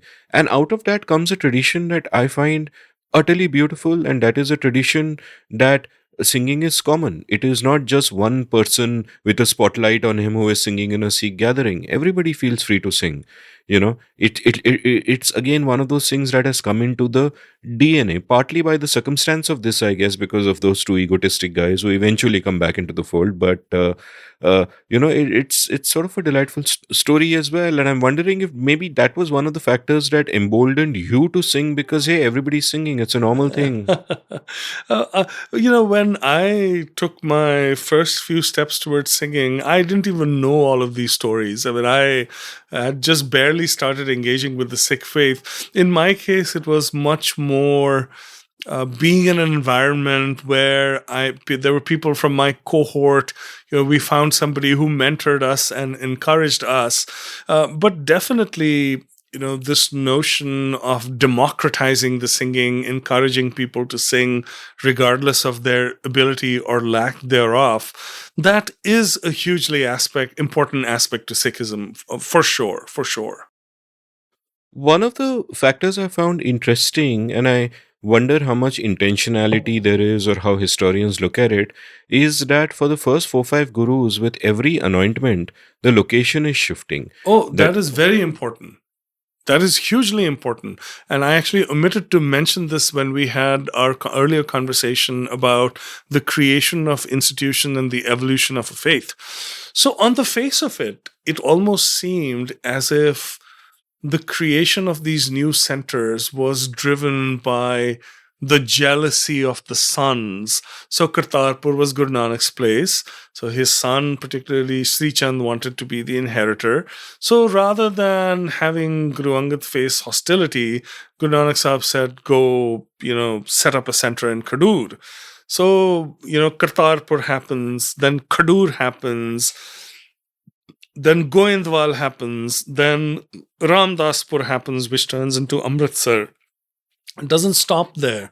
In the time of Guru Hargobind, Kiratpur happens, Anandpur happens in the time of Guru Gobind Singh Ji. So there are these centers of Sikhism that are being established as a new community is being formulated. Again, you could point to circumstance and, external factors that contributed to it. But surely, if you look at it in the context of the evolution of the faith, the way it appears to me is that the Guru is consciously creating these centers of knowledge, learning, and habitation where Sikhs will grow and thrive. Because after, Guru Angad goes to Khadur, it's not like Kartarpur becomes desolate. It remains a thriving Sikh center. And the same applies to Khadur when Govindwal is created and, Goindwal when Ramdaspur is created and so on. So there's definitely some building going on over here. This leads me to think that Nanak is really a baniya. And so is Elon Musk, because one, we described Nanak earlier, the langar thing that let me invest in the holy men. Now you're sounding like Devidat Patnaik. Now I'm sounding like Devdutt Patnaik. Indeed, I have apologies for that. If you, I don't think you meant it in a positive way, Devdutt. If you're listening to this, no, I'm joking. Yeah. No, and because what is Nanak doing here? He's actually diversifying his portfolio and hedging his bets. If one place goes to hell, you got Sikhism somewhere else. Elon Musk wants us to go to Mars. It's the same thing. So there's a connection between Nanak and Elon Musk. I'm the first person in the world to make it, and probably the last. Strong exception to the mention of Guru Nanak and Elon Musk in one sentence. Yeah, I will apologize. I will withdraw my statement in triplicate, not even apologize. And I did find this, so interesting. Kartarpur to Khadur, Khadur to Goindwal, Goindwal to Ramdaspur, and as you mentioned, it kind of goes on and on there. You've got fascinating chapters on both Amardas and Ramdas. I won't go into the details. People should just read your book. But I want to talk about Arjun a bit, because Guru Arjun, the fifth Guru, seems A, a very interesting character, B, a very interesting young person who, when he goes to the court in Lahore, he strikes up a friendship with Mia Mir, who's many years senior to him. But yet, Mia Mir is so impressed by him that he becomes a lifelong follower and, alas, has to witness his torture at the very end as well. And Arjun seems to be a visionary in these very interesting ways that he's the fifth guru. Sikhism is ongoing, good things are happening. But he builds these two incredible institutions that survive to the current day of Harmandir Sahib, Aka the Golden Temple, and the Guru Granth Sahib, right? And the Guru Granth Sahib, again, the way you've described it beautifully in your book, you get an idea of how much thought has gone into it. It is not just a mere compilation of what earlier gurus have said. It is the way they are organized according to the 20 ragas and later a 21st. It is the orders in which each of them appear. It is a fact that he makes that decision that it won't just be the preceding gurus and me, it will also be the Bhagats, as you say, etc., etc. So, give me some insight into, like, what happens is that the danger of history as parable sometimes is that you don't, you know everything is in the realm of the fantastic and you don't get a sense of the person. And as someone into literature, I really wanted to know this guy. Like, what are you thinking? What are your frameworks? What are you thinking? How do you look at the world? Why do you do this and not that? Why that and not this? Even when it comes to the instance of his torture and all that, he is super principled. He could have avoided it, gotten out of it, but he chooses to submit to it. He chooses to be tortured to death in a sense, and then leaves that message for his son. To me, this is like one of the really interesting stories of that time. It truly is. So, it's important to put the creation of the Guru Granth Sahib in perspective. So Guru Arjan definitely deserves a tremendous amount of credit for creating the Guru Granth Sahib. But it's important to point out that the process had actually started much earlier, even in the times of Guru Nanak Sahib. So when the next Guru was anointed, one of the things that was done was, along with other symbols that were given to the Guru, whatever Bani had been collected so far was also passed on. So Sheikh Farid, for instance, lived centuries before Guru Nanak Sahib, and it's said that when Guru Nanak Sahib visited Pakpatan, he actually got the writings of Sheikh Farid from Sheikh Ibrahim, who was on Sheikh Farid's Gaddi at that time. So the process had already started from the time of the earlier gurus. So Guru Nanak Sahib passed on whatever he had collected plus his own writings to Guru Angad, and on it went. Guru Arjan Sahib had many interesting aspects to his personality. He was also very practical. So this notion of succession was already becoming a big issue. It had bubbled in the time of Guru Nanak, in the time of Guru Angad, in the time of Guru Amar Das. But when the time for Guru Arjan's succession came up, his brother Prithi Chand, who was by all accounts learned, capable, smart, also unprincipled, was taking a claim to the Gurgaddi. So it's entirely possible that as a practical matter, Guru Arjan Sahib recognized some needs. One need was the faith was growing, it was well established. Every faith, needs guiding principles, spiritual principles, and those principles were embodied in the writings that had been collected so far. So codifying them and putting them in the form of a formal book would be a hugely important step in the evolution of the faith. So that was one thing that needed to be done. The second thing was that, all the gurus before Guru Arjan Sahib and him as well, when they wrote their shabads, they signed their name as Nanak. So this is another reiteration of the fact that it's the same divine light. It's like The Economist, no bylines. No bylines, right? So what was to prevent some fake guru from creating compositions, signing them as Nanak, and then passing them off as, divine wisdom? In fact, some of that started happening. So Guru Arjan then using this brilliant numbering scheme, created something that was tamper proof. Because if somebody tried to put something in, then they would have to go through this tremendous effort of, making the rest of the numbering scheme consistent. So it was a very practical measure at that point. And he was also, it seems to me, very cognizant of the fact that he had to carry Guru Nanak Sahib's mission forward. So I call them the three institutions, not the two. The first two are very tangible, the Sri Harmandir Sahib, which again had huge symbolism. See, in those times, a lot of the temples were dedicated to specific deities, and a lot of the temples had strict rules of admission in terms of who could come, which caste could enter, and so on and so forth. So the first thing that he did when the Sri Harmandir Sahib was built was saying this is dedicated to one God. So it's not the temple of a deity, it's the temple of the one divine. And the second thing was, a couple of things. It was to have 4 entrances, signifying that all the 4 varnas, castes, were welcome. So he was once again taking some of the concepts that Guru Nanak Sahib had put together and implementing them in this, magnificent institution that he was building, reinforcing that message, providing a tangible place where the manifestation of that message was very obvious and easy for everyone to see. So in that sense, he was intensely practical. Also, having taken measure of the Emperor Jahangir and anticipating that, the house of Babur was going in a very different direction from that point on, he clearly recognized the need to organize, he recognized the need to build strength, because while his resistance was through self-sacrifice, he definitely had an insight that the times that were coming demanded direct action, hence his instructions to Guru Hargobind.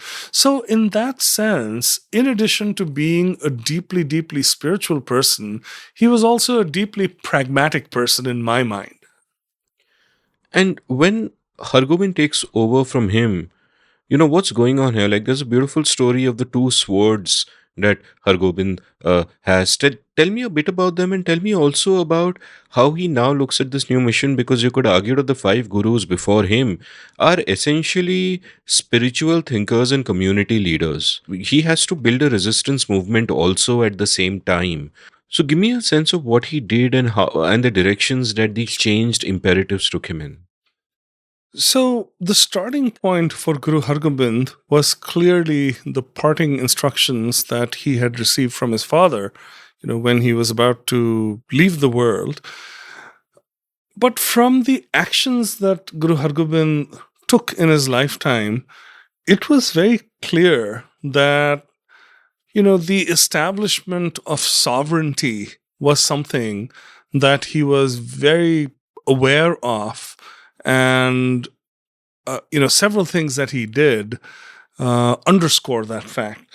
The strapping on of the 2 swords, for instance, was hugely symbolic. It's not like the other gurus before Guru Hargobind had retreated from the world. Far from it. Guru Nanak Sahib exhorted his followers to be part of society, to be part of the world. He was very conscious of what was happening around him in society. He was very connected with what was happening in society. So there was no contradiction there at all. But the wearing of these 2 swords, one signifying spiritual power and the second one signifying temporal power, the import of that was that if tyranny reached a certain level, then, if warranted, the sword of power was going to be unsheathed. There was no notion of that sword ever being used for enrichment, ever being used for conquest. It was really a defensive sword, which was intended to fight against tyranny. And then some of the actions that Guru Hargobind took underscored the fact that establishing sovereignty was something that he was consciously doing. The first thing along those lines was the creation of the Akal Bunga. So, opposite the Sri Harmandir Sahib, he ordered this platform built, which is where his darbar was held, which eventually became the Akal Takht. So, the Akal Takht from that point onwards has had a huge influence on, it's become a center of the Sikh faith in its own right from a temporal power point of view. In subsequent years, whenever the community had to take significant decisions in the face of danger, the assemblies to make those decisions would always be at the Akal Takht. But then we cannot ignore certain other aspects of Guru Hargobind's personality and his life. No doubt that his persona as a fierce warrior was significantly important, but he was also a man of tremendous fortitude. We already talked about the Pande Khan incident, and the fact that forgiveness was something that was an integral part of his makeup. The succession issues continued. So his oldest son, Pai Gurditta, passed away, when he was relatively young.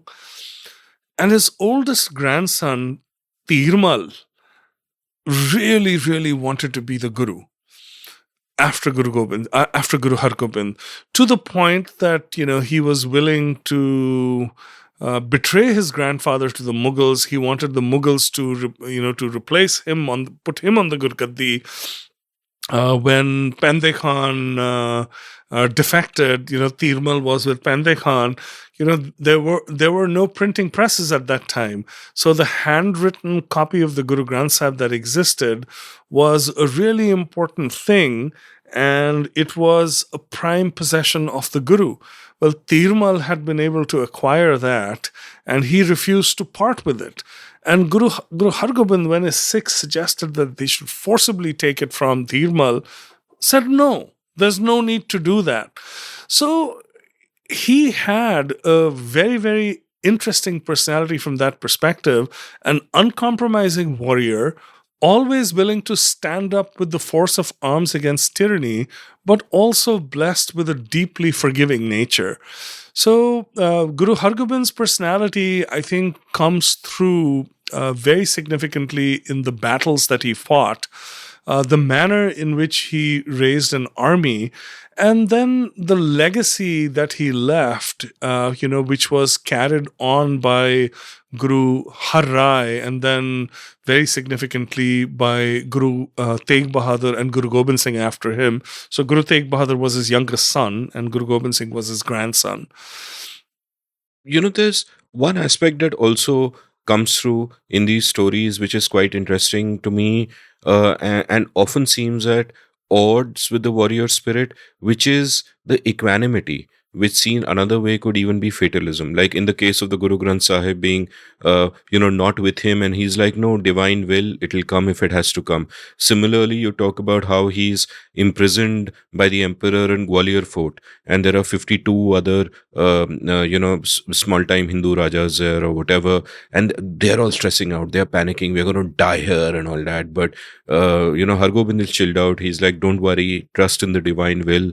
Whatever is meant to happen is happen. And then famously, when the emperor offers to let him go, he says, I'm not going to go without these people. And eventually the emperor says, okay, fine, but whoever can hold on to your cloth can come with you, only that many people. And then he has a special cloak made, I think, with 52 with tassels. Yeah. Yeah, and then they all come out, and that is celebrated as Bandi Chor, which, because it happened during Diwali, is celebrated at the same time. And until I read your book, I didn't know where the term came from. I just assumed hoga kuch, which is very interesting. But that, equanimity is great. Fatalism, saying that divine will and whatever will happen and etc., is not. And here you see a person fighting the righteous fight, quite often going into battle, risking his wife, risking his loved ones. There's no question that there is great valor and courage and the will to act. But you also see this other side to his nature where he's refusing to act and saying it's a divine will, it will happen in its own time. How does one reconcile these? There is no fatalism in Sikh doctrine at all. So it might seem contradictory. Western minds in particular are completely blown by some of these apparent contradictions. I'll actually digress for a second and talk about the nature of the divine in the Sikh faith. So the divine is seen as immanent or present everywhere, and the divine is also seen as transcendental. So the Western mind asks, how is that possible? It either, God either has to be above us or God has to be amongst us. Well, the Sikh faith says that it's both.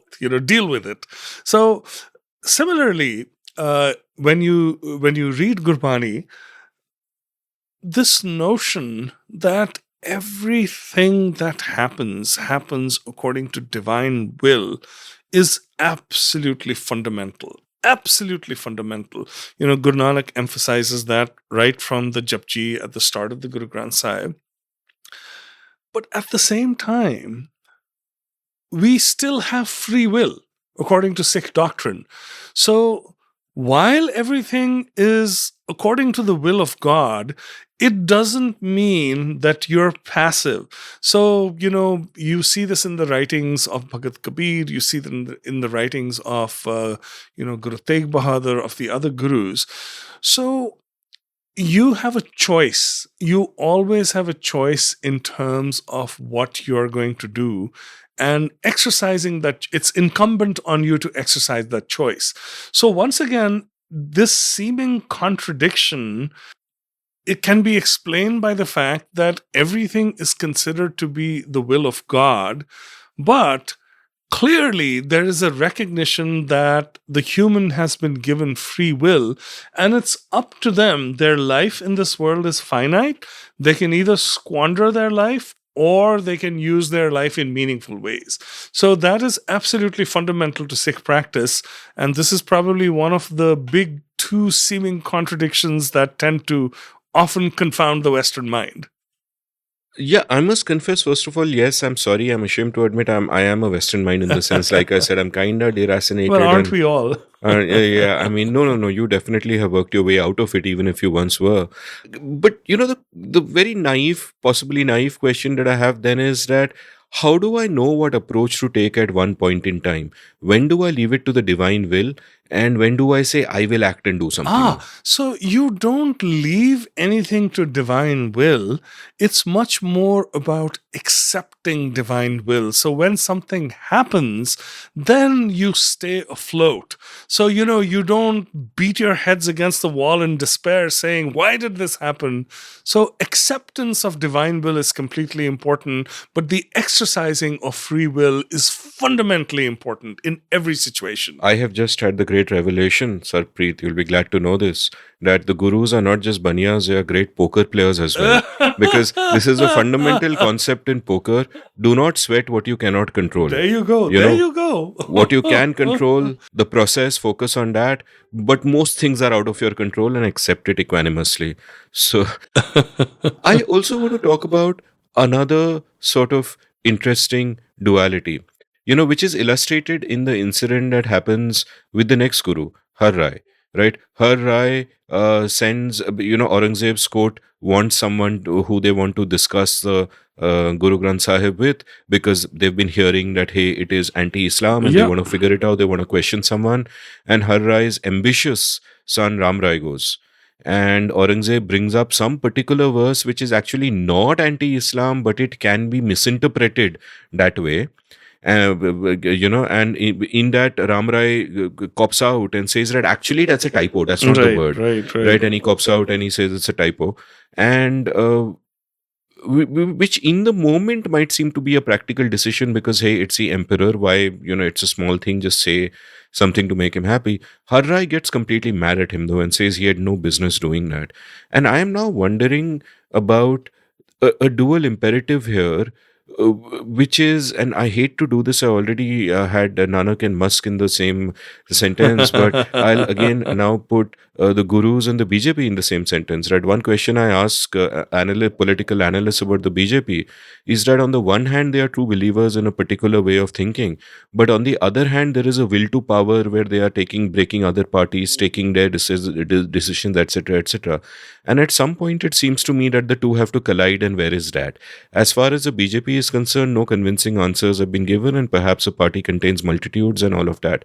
But I'm wondering about this also because there is, by this time, a sense that the Sikhs need to be a people, if not a state itself, if not completely sovereign, at least in control of their own destiny. This requires some amount of political maneuvering, some amount of being practical, and perhaps making good alliances if you are going to think in that manner of the survival of your people as a large. And that imperative would lead someone like me to conclude that this is a moment where if Aurangzeb gets pissed off, the entire community might be in danger. So Ram Rai makes a practical decision and it's fine. Whereas Har Rai is saying, screw that. There are some things that you cannot compromise with. So that is exactly true. So there have been other times when the Guru Granth Sahib has been questioned. So when the Guru Granth Sahib is compiled, complaints are made to the Emperor Akbar that this Granth is disrespectful of both Hindus and Sikhs. So Baba Buddha and Pai Gurdas are sent to the Mughal court, and they are subjected to all kinds of tests. And the Emperor Akbar is very satisfied that there's nothing derogatory. In the time of Guru Arjan, again, there are demands on him to change certain hymns in the Guru Granth Sahib. In fact, some writers are of the opinion that one of the reasons why Guru Arjan Sahib is tortured and killed is, he has written a Shabad in Persian. So the emperor's religious advisors say, why did he have to write anything in Persian? Surely if he's writing in Persian, he must be targeting Muslims for conversion. So there are all kinds of things that have been said about the Guru Granth Sahib. There have been demands to make changes to it, and they have all been resisted. So the respect for Guru Nanak is so significant that the notion that his son would alter Guru Nanak Sahib's Bani is simply unacceptable. So, there's already a tradition of sacrifice. And who am I to speculate about what Guru Har Rai might have been thinking? But maybe he thought that rather than the cop-out to save himself, if he had stuck to his guns, maybe he would have been tortured and he would have been killed. But so what? Guru Arjan did it. So I hold my son to the same standards. This goes back to this story about Guru Hargobind and Baba Atal. That, you performed a miracle that was against the laws of God. It's not okay. It's the same thing again. Some lines are not to be crossed, and this is one of those. Again, I won't go over the chapters on Guru Har Krishan, who, in a sense, there's not much to talk about there. Yeah, he has a very short tenure. Very short tenure, dies at 7, gets smallpox. The story of Guru Tegh Bahadur, of course, is very interesting and again a strong character and is executed. And Guru Gobind Singh, tell me about him, because now it seems at this turn of the story, he's again another seminal character where, he's a much more active warrior, as it were. And as you've pointed out, that the things that Nanak did through his words, in a sense, you could argue that Guru Gobind Singh is doing with his words. But he's not only a fighter, he's also a thinker and a writer. Possibly wrote the Dasam Granth. You've spoken about how there's still controversies about whether he wrote the full thing or merely inspired the full thing, but undoubtedly both a thinker and a doer in different ways. So tell me about him and his significance in the mythology, and I'm using it as a metaphorical term, but his significance in the mythology of Sikhism and how they see themselves, because he also kind of perhaps builds a last institution, or the last two institutions, like institutes a Khalsa, first of all, and then says, okay, no more gurus after me. There's a permanent guru, and that's a Guru Granth Sahib. Right. Absolutely. Absolutely. So, Guru Gobind Singh is, along with Guru Nanak Sahib, one of the gurus who is focused on the most, with good reason, because many extraordinary things happen during his lifetime.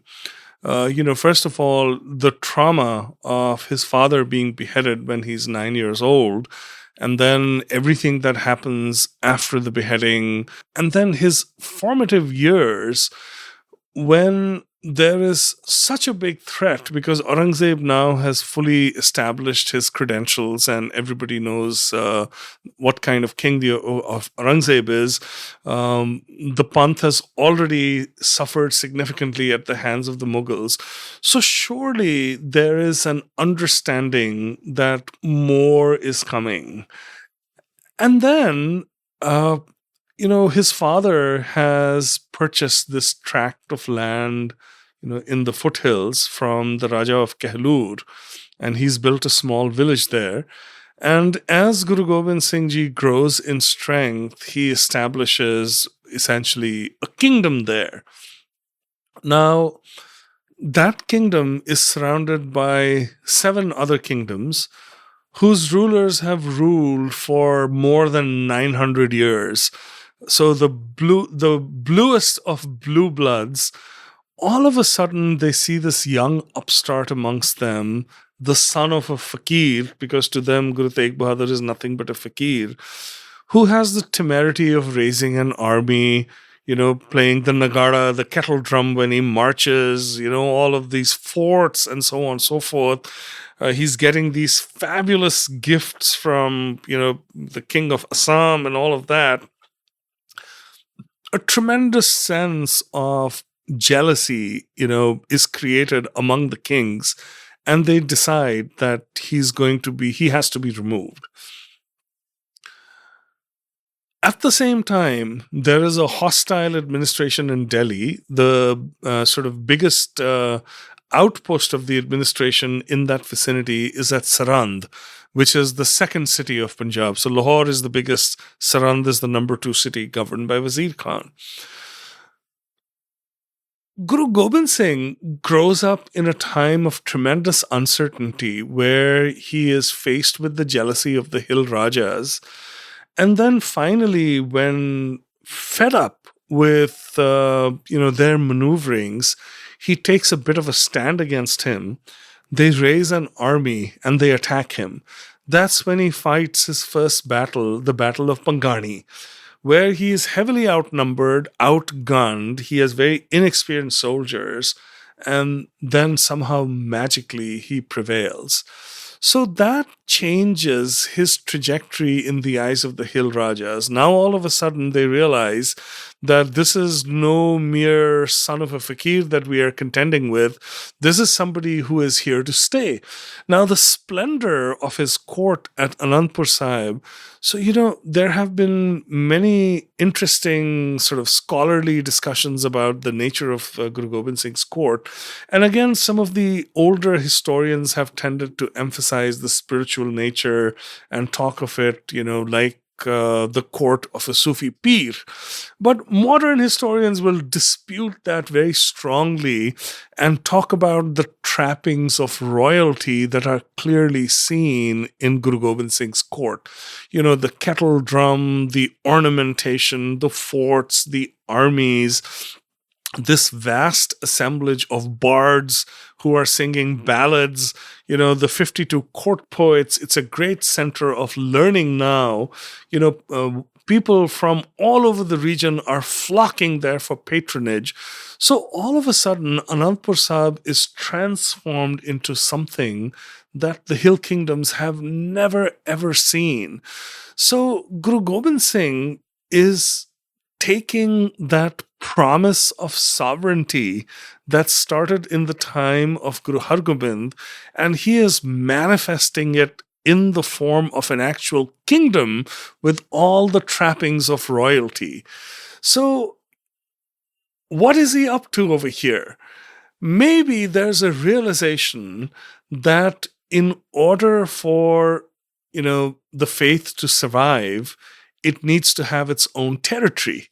Maybe that's what's going on at that time. He recognizes that the faith now is prominent enough that it has been attracting attention, it's going to attract more attention, and it needs to be protected. So he builds this citadel at Anandpur. He creates an army. He creates a rich, rich cultural life in his court.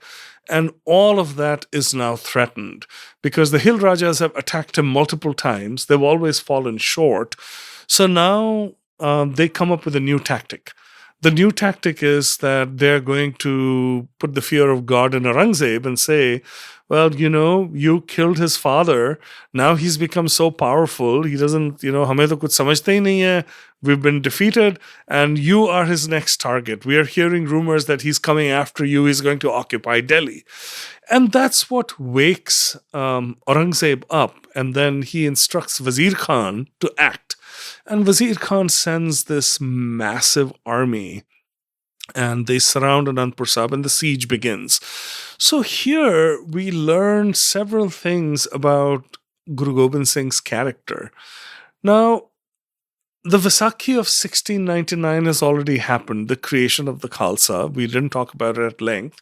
But, very briefly, he has imparted a new identity to his followers.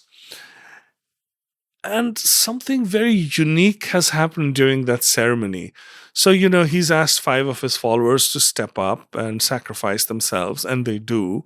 He anoints them the Panj Pyare, or the 5 beloved ones. He creates a rite of initiation. He recognizes that the scourge of caste discrimination is not completely removed. So then he baptizes them or initiates them and says that you are all going to have the same last name, Singh. And then he does something that seems really, really remarkable. He bends his knee to them and says, now you initiate me, because his name then is not Gobind Singh, it is Gobind Rai. So he says, I don't have the power to turn myself into Gobind Singh from Gobind Rai. You do it. Seems revolutionary, but it's actually not. It is no different from Guru Nanak Sahib bowing to Guru Angad.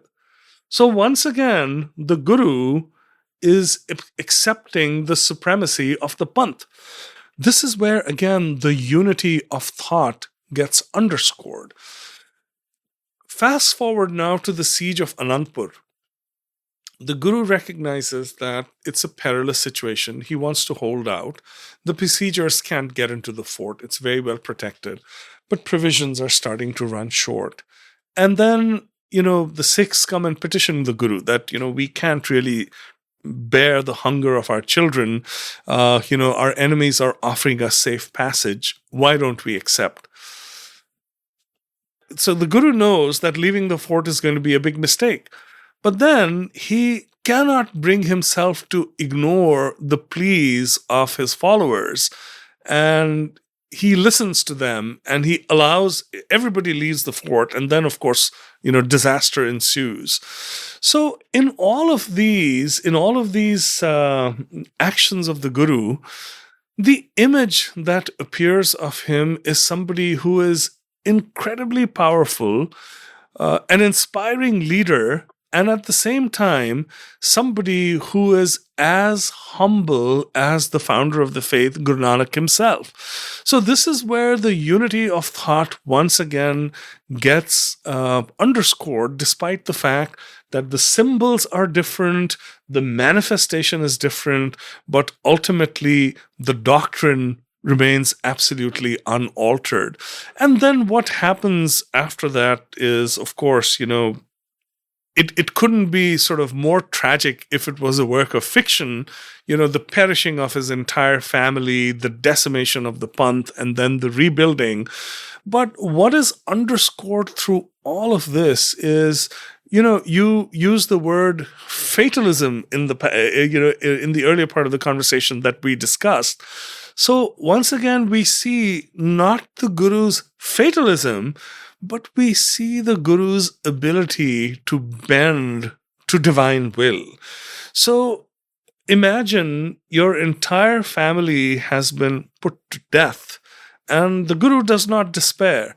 The Guru essentially, composes this very well-known Shabad, when he's wandering the forests of Machiwada alone, Mitar Pyare Nu Hal Muridan Da Kehna, which is so poignant. And it just kind of underscores once again this whole notion of being in tune with the will of God.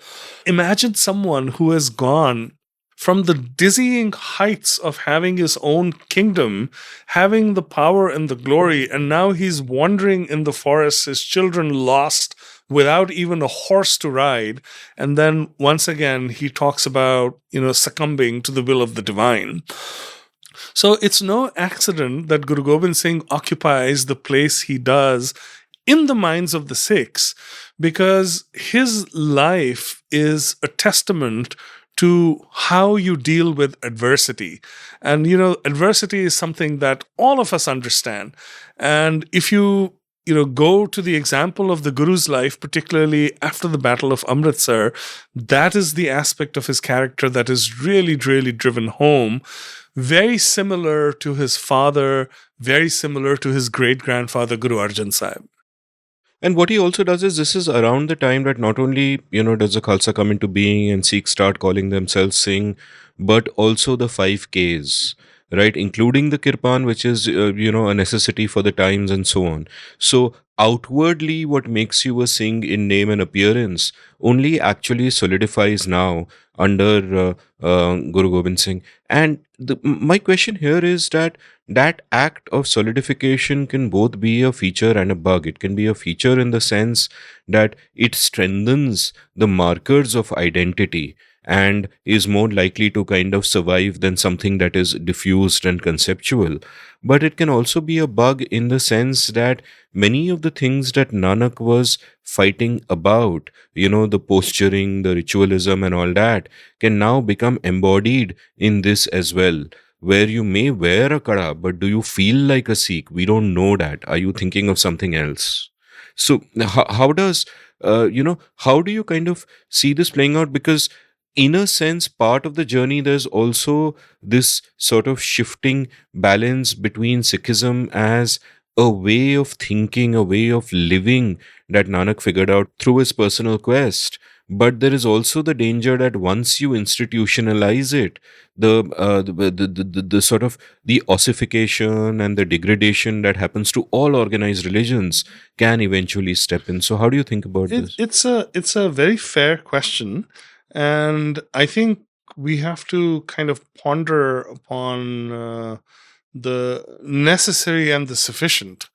So I would say here that if a Sikh believes that the adopting of the symbols of the faith is sufficient, then they are making a huge mistake.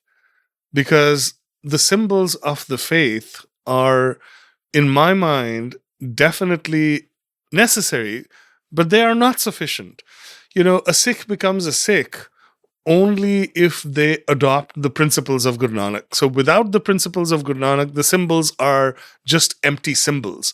So, there's been a lot of debate on this particular topic. And, we humans often sort of try to justify our own actions with, very interesting arguments.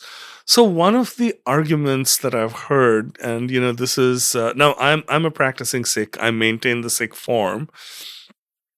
Some of my friends who don't maintain the Sikh forms will pose this question to me. Who is a, quote, better Sikh? One who doesn't observe the symbols and lives according to the ideals of Guru Nanak versus one who has the symbols but doesn't necessarily subscribe to the values. I mean, this is a very uninteresting question, in the sense that, who's going to say that just wearing the symbols is good enough? Obviously, you have to subscribe to the values. The tendency or the temptation over here is to essentially look at this as a buffet, saying, these are the aspects of the faith that appeal to me, and these are the aspects of the faith that, don't necessarily speak to me. Now, at the end of the day, lack of judgment is fundamental to Guru Nanak's worldview. So if somebody observes the symbols of the faith, nobody has given them a license to judge somebody else who hasn't, right? Because, at the end of the day, every Sikh has a relationship with the divine. And if somebody feels inspired to adopt the symbols, more power to them. It's no other Sikh's job to tell them whether they should or they should not. But at the same time, we cannot deny the fact that this is how the 10th Nanak decreed the Sikhs were supposed to live their lives. He didn't say that, okay, 25% of my followers need to become the Khalsa and 75% do not.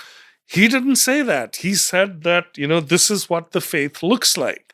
So there should be no confusion in the minds of Sikhs about what their identity is, but that has to be strongly coupled with a complete absence of judgment when it comes to looking at others who don't feel impelled to adopt the symbols of the faith. At least that's how I tend to look at it.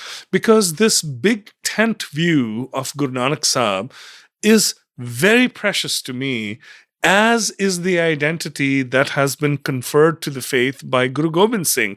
So to me, the ideal state is the adoption of both. Hey, the world is not an ideal place. So at the end of the day, my own perspective is to be very, very accepting. I am not troubled at all by the fact that there's a large number of Sikhs who do not subscribe to the symbols of the faith. And my thinking is that everybody's journey in faith is personal, and they need to be left alone to pursue their journey as they see fit. But when it comes to representing the faith, I think that it's very clear and unequivocal where Guru Gobind Singh Ji led the faith to. Let me put it another way. Instead of talking about adopting the symbols but not the behavior, let me talk about adopting the behavior and not the symbols. For example, a beautiful term that I learned from Amardeep when I did the episode with him, and I should have known it before, but forgive me for my ignorance, was the term Nanakpanthi, where he pointed out that there are many people across South Asia and elsewhere who believe in Nanak and in that way of life, but who are not Sikh. Yes. They can be Muslim and they consider themselves Nanakpanthis, right? And I'm thinking that I am not a Sikh. I am, in fact, an atheist. So I won't, identify with any religion. At the same time, I look at the three pillars of the Sikh way, which are, reflection on the world, kirat karni, honest labor, act of sharing the fruits of labor, etc., etc. I think in terms of behavior, it is quite possible for me. I would aspire to it. It's very difficult, but it's quite possible for me to, in terms of behavior, conform exactly with what Nanak would approve of and what would be considered Nanakpanthi, right? So would you therefore consider me a fellow Sikh? And I don't have any of the symbols. I won't even call myself a Sikh. I would absolutely consider you a fellow Sikh, because at the end of the day, if you subscribe to those principles, but they're universal values, mind you. So even a good Jew would be a fellow Sikh that way. I have no quarrel with that at all. And honestly, proselytizing is something that I personally find supremely uninteresting. And the reason for that is that Guru Nanak Sahib never, saw the necessity to proselytize. So this whole notion of, prachar and, all of that in that sense, in the sense of proselytizing, is not something that interests me even one bit. I mean, I absolutely believe that if someone, Sindhis, there are so many Sindhis who believe in Guru Nanak Sahib's message. Should they be called Sikhs? Should they not be called Sikhs? It's up to them, is what I say. It's not for me to say, hey, it's okay. You can be called a Sikh and you cannot be called a Sikh. That's not for me to say. No, wonderful and quite inspiring. And it's interesting that your second volume, The Story of the Sikhs, was The Rise of the Sikhs, really talks about how describes in great detail over a period of decades how for a long time you couldn't take it for granted that the Panth would survive. Oh, It absolutely. was in severe existential danger, and you end the book just before Ranjit Singh comes on the scene, and of course, A Camel Merchant of Philadelphia is about his times and so on. I'll leave it to listeners to read those wonderful books. I'll start winding up with some larger general questions, and one of them is this: that when you think of modern times, when you look at the Sikh community, what is your feeling of what has gone right? And I think that's an easy question to answer. What has gone right is many of the principles of Sikhism, like langar, like generosity, etc., are part of the DNA, and it's part of. But what has gone wrong? Because inevitably, what happens is when you get organized as a religion, there will be factions, there will be fighting. Even in the time of the 10 gurus, there was so much ugliness because the sons of the guru who wanted to be guru and were not anointed would play politics. They would do this, they would do that. They would try to poison the next guru, as almost happened to Hargobind a couple of times. So, human nature is like that. Power corrupts, greed is ubiquitous. So, what is your sense when you look at Sikhism worldwide? What do you feel happy about, and what do you feel very, very worried about? So, I am in no position to speak with any level of authority about the state of Sikhism in the world. No, I'm and just I'm only asking- being half tongue in cheek here. Impressionistic, yeah. But I'll share it from a deeply personal perspective. So I'm very happy about the fact that the Sikh tradition of service is as strong as it ever was. I am somewhat happy about the fact that this notion of fighting tyranny is still very much sort of, has mind share in the context of the Sikh community. I would like to see it strengthened a little more. And I would love to see Sikhs expressing more solidarity with people who are oppressed, no matter where they are. I think that's something that needs to be beefed up. Some of the things that I feel really unhappy about, one of them is the fact that this notion of caste differences we have not been able to eradicate from the Sikh community. I mean, I'm sorry to say that, I don't want to sound judgmental, but you can still, a lot of Sikhs still hang on to their caste identities, through their quote unquote caste names. And, I understand there's a feeling of pride and so on and so forth. But at the same time, it manifests itself in, not very pleasant ways in the community. In the past, matrimonial issues, caste would come up. In Punjab in particular, there's this notion of low caste Sikhs or Dalit Sikhs, which, I don't even understand. As far as I'm concerned, there are Sikhs, there should not even be a term like low caste Sikh or Dalit Sikh, but it's absolutely a reality in Punjab today. I mean, it's the whole freaking point of Sikhism to me is that you don't have this shit. Exactly. So that is something that bothers me tremendously. The other thing that bothers me is that, this is maybe a blessing and a curse. So when Guru Gobind Singh was in the final stages of his time on earth, he was asked the obvious question by his followers, who's going to lead us once you're gone? And, he said, well, from a spiritual point of view, the Guru Granth Sahib will be your living guru and will guide you spiritually.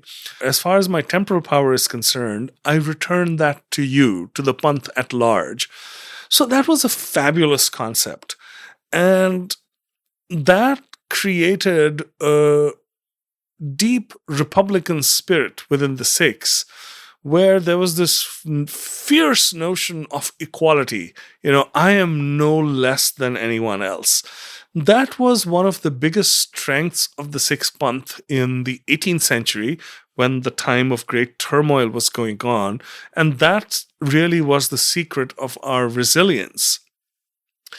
Now, in modern times, I would say that a lot of Sikhs are very, very disappointed with their institutions, because the kind of ideals that we've been talking about, which have animated the Gurus and which have animated the Panth, even after the passing of the Gurus, particularly in the 18th century, which to me was truly the crucible in which the character of modern Sikhs was forged, we don't see the kind of leadership that we used to see.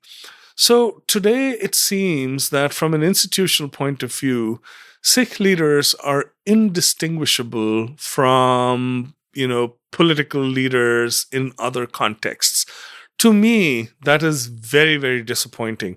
Now, you could make the argument that Sikhs are human as well, and it's a very human tendency to try and grab hold of power any which way you can. Yes, sure. But if you ask me about disappointment, that is one of my biggest disappointments. I would love to see, integrity is even the wrong word to use over here. I would love to see much more of an implementation of Sikh ideals in Sikh public life, particularly as it relates to our leaders and those who run our institutions.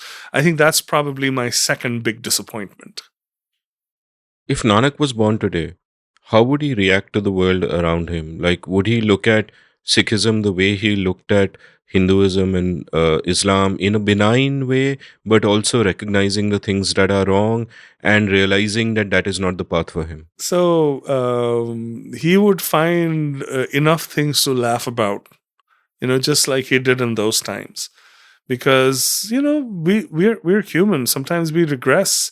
We create new rituals that make no sense at all. We create barriers. So, since we're talking on this particular subject, one of the things that I really bemoan is the lack of this notion of being able to sit, discuss, debate, and then come to solutions. So there is not much of a tendency to listen and have dialogue. So that is something. So, when the Guru turned over his temporal power to the Panth, then the question was that how is that power going to be administered? So in the 18th century rose an institution called the Sarbat Khalsa. So whenever there were times of great peril, multitudes of Sikhs would congregate at the Akal Takht. There would be a vigorous discussion and debate. Conflicting views would be put forward. Consensus would be hammered out. And the conclusion of the Sarbat Khalsa would be the issuance of the Gurmata, which literally means the will of the Guru. So that's how sacred the output of that debate used to be, and the Gurmata would be then acted upon by the Panth. We have lost that tradition of debate. And I think that in a community that values its sort of commitment to equality and its republican spirit tremendously, that's a huge loss. And wouldn't it be wonderful for the community if we were able to restore that sort of a forum for discussion? Because we don't have that today. We have a lot of intolerance today for views that we don't agree with. Yeah, I think Nanak would just not be on Twitter arguing with people and etc. No, I don't think so. Signaling virtue. Virtuous people have no need to signal. If there are young Sikhs listening to this, and I'm sure they find everything you're saying deeply interesting, and in a sense some of them may even be on the same journey that you were on in your Yes, a long 20s. time ago. What would you like to say to them? I think the biggest thing that I would say to them is try to know yourself. Try to understand where you came from, because having that sense of self uh, is tremendously important, particularly in the world that we live in now, where so many things have become difficult. One would imagine that as time passed, we would all become more enlightened, more progressive. But sometimes, if you look at various countries across the globe, it almost feels as if we are going in the reverse direction in terms of being accepting of one another, in terms of sort of being able to align behind the common good as opposed to what's good for individuals. So in these times in particular, I think it's fundamentally important for young Sikhs to know who they are and where they came from. So my final question, though, after this final question, I'll have a request if you have the time and the throat for it to, maybe sing us your favorite shabad or sing us something that you really love. But I'll leave that to you. But my final question is, and I say final only for this episode. We have both decided that you will be here again. There is so much more to talk about.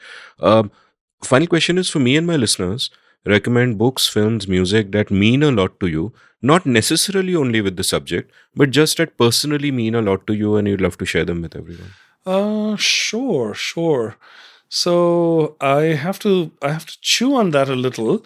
Since 1984 was such an important thing from from the point of view of my own journey, there's one particular film that I would really like to recommend. It was made by Shashi Kumar.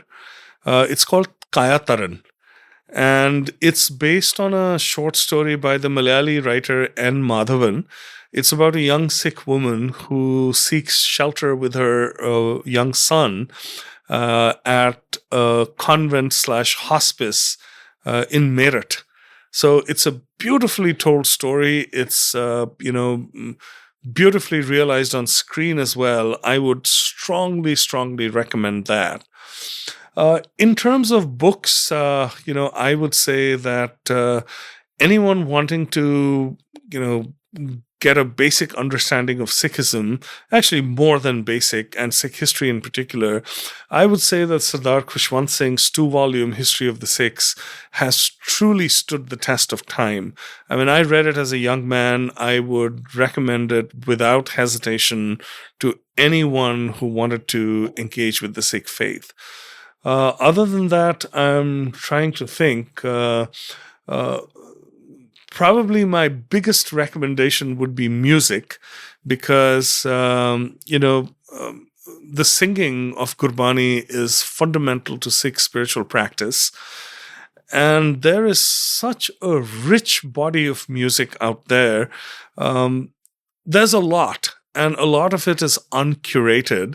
So I'm actually going to suggest 2 websites where you can actually find some top-notch content, traditional Gurmat Sangeet, by some of the greats from the years gone by.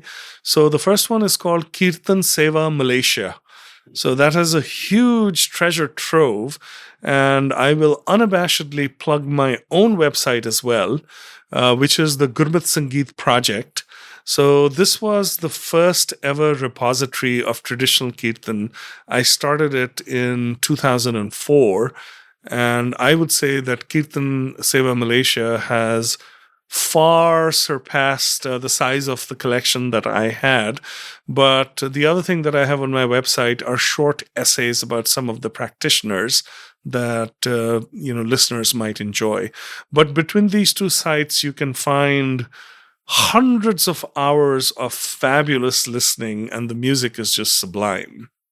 Can't wait to dig in, but I can wait for you to do a little performance because that's the last part of this episode. Okay, so I talked to you about Guru Nanak Sahib's visit to the Jagannath temple and his arti. When he was asked about why he was not moved by the Aarti, he spoke a Shabad, which I will sing for you. So this is Guru Nanak Sahib's conception of the cosmic Aarti, which is always in progress.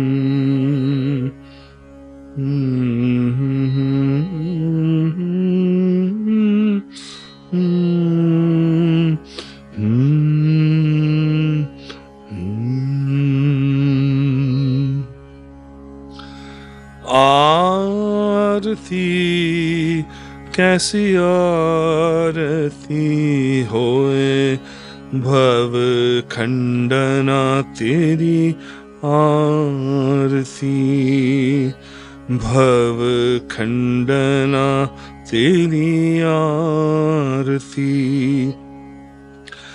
अनहता शब्द वाजंत भेरी आरती कैसी आरती होए आरती कैसी आरती होए गगन में थाल रव चंद दीपक बने तारका मंडल जनक मोती धूप मलयान लो पवन चवरो करे सगल बन राय फुलंत ज्योति फुलंत ज्योति आरती कैसी आरती होवे आरती कैसी आरती होए भव खंडना तेरी आरती सैस तव नैन नन नैन है तोए को सैस मूरत ननायक तो ही सैस पद बिमल नन एक पद गंध बिन सैस तव गंध इव चलत मोही इव चलत मोही आरती कैसी आरती होए भव खंडना तेरी आरती सब में जोत जोत है सोए तिस दे चानन सब में चानन होए गुर साखी जोत प्रगट होए सब में जोत जोत है सोए तिस दे चानन सब में चानन होए गुर साखी जोत प्रगट होए ज्योतिष भावे सो आरती होए सो आरती होए आरती कैसी आरती होए भव खंडना तेरी आरती भव खंडना तेरी आरती हर चरण कबल मकरंद लोभित मनो अंदिनो मोही आए प्यासा कृपा जल देना नक सारंग को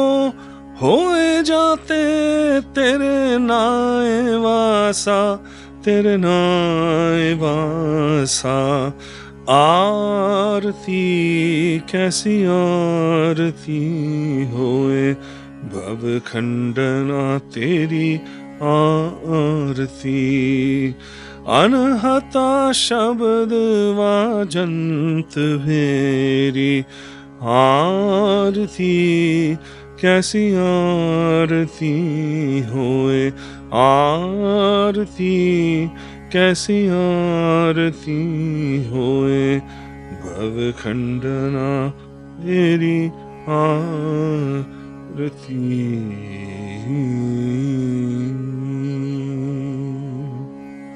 Sarbpreet, thank you so much for coming on the show. It's been such a pleasure. It's absolutely been a pleasure. Thank you so much for having me.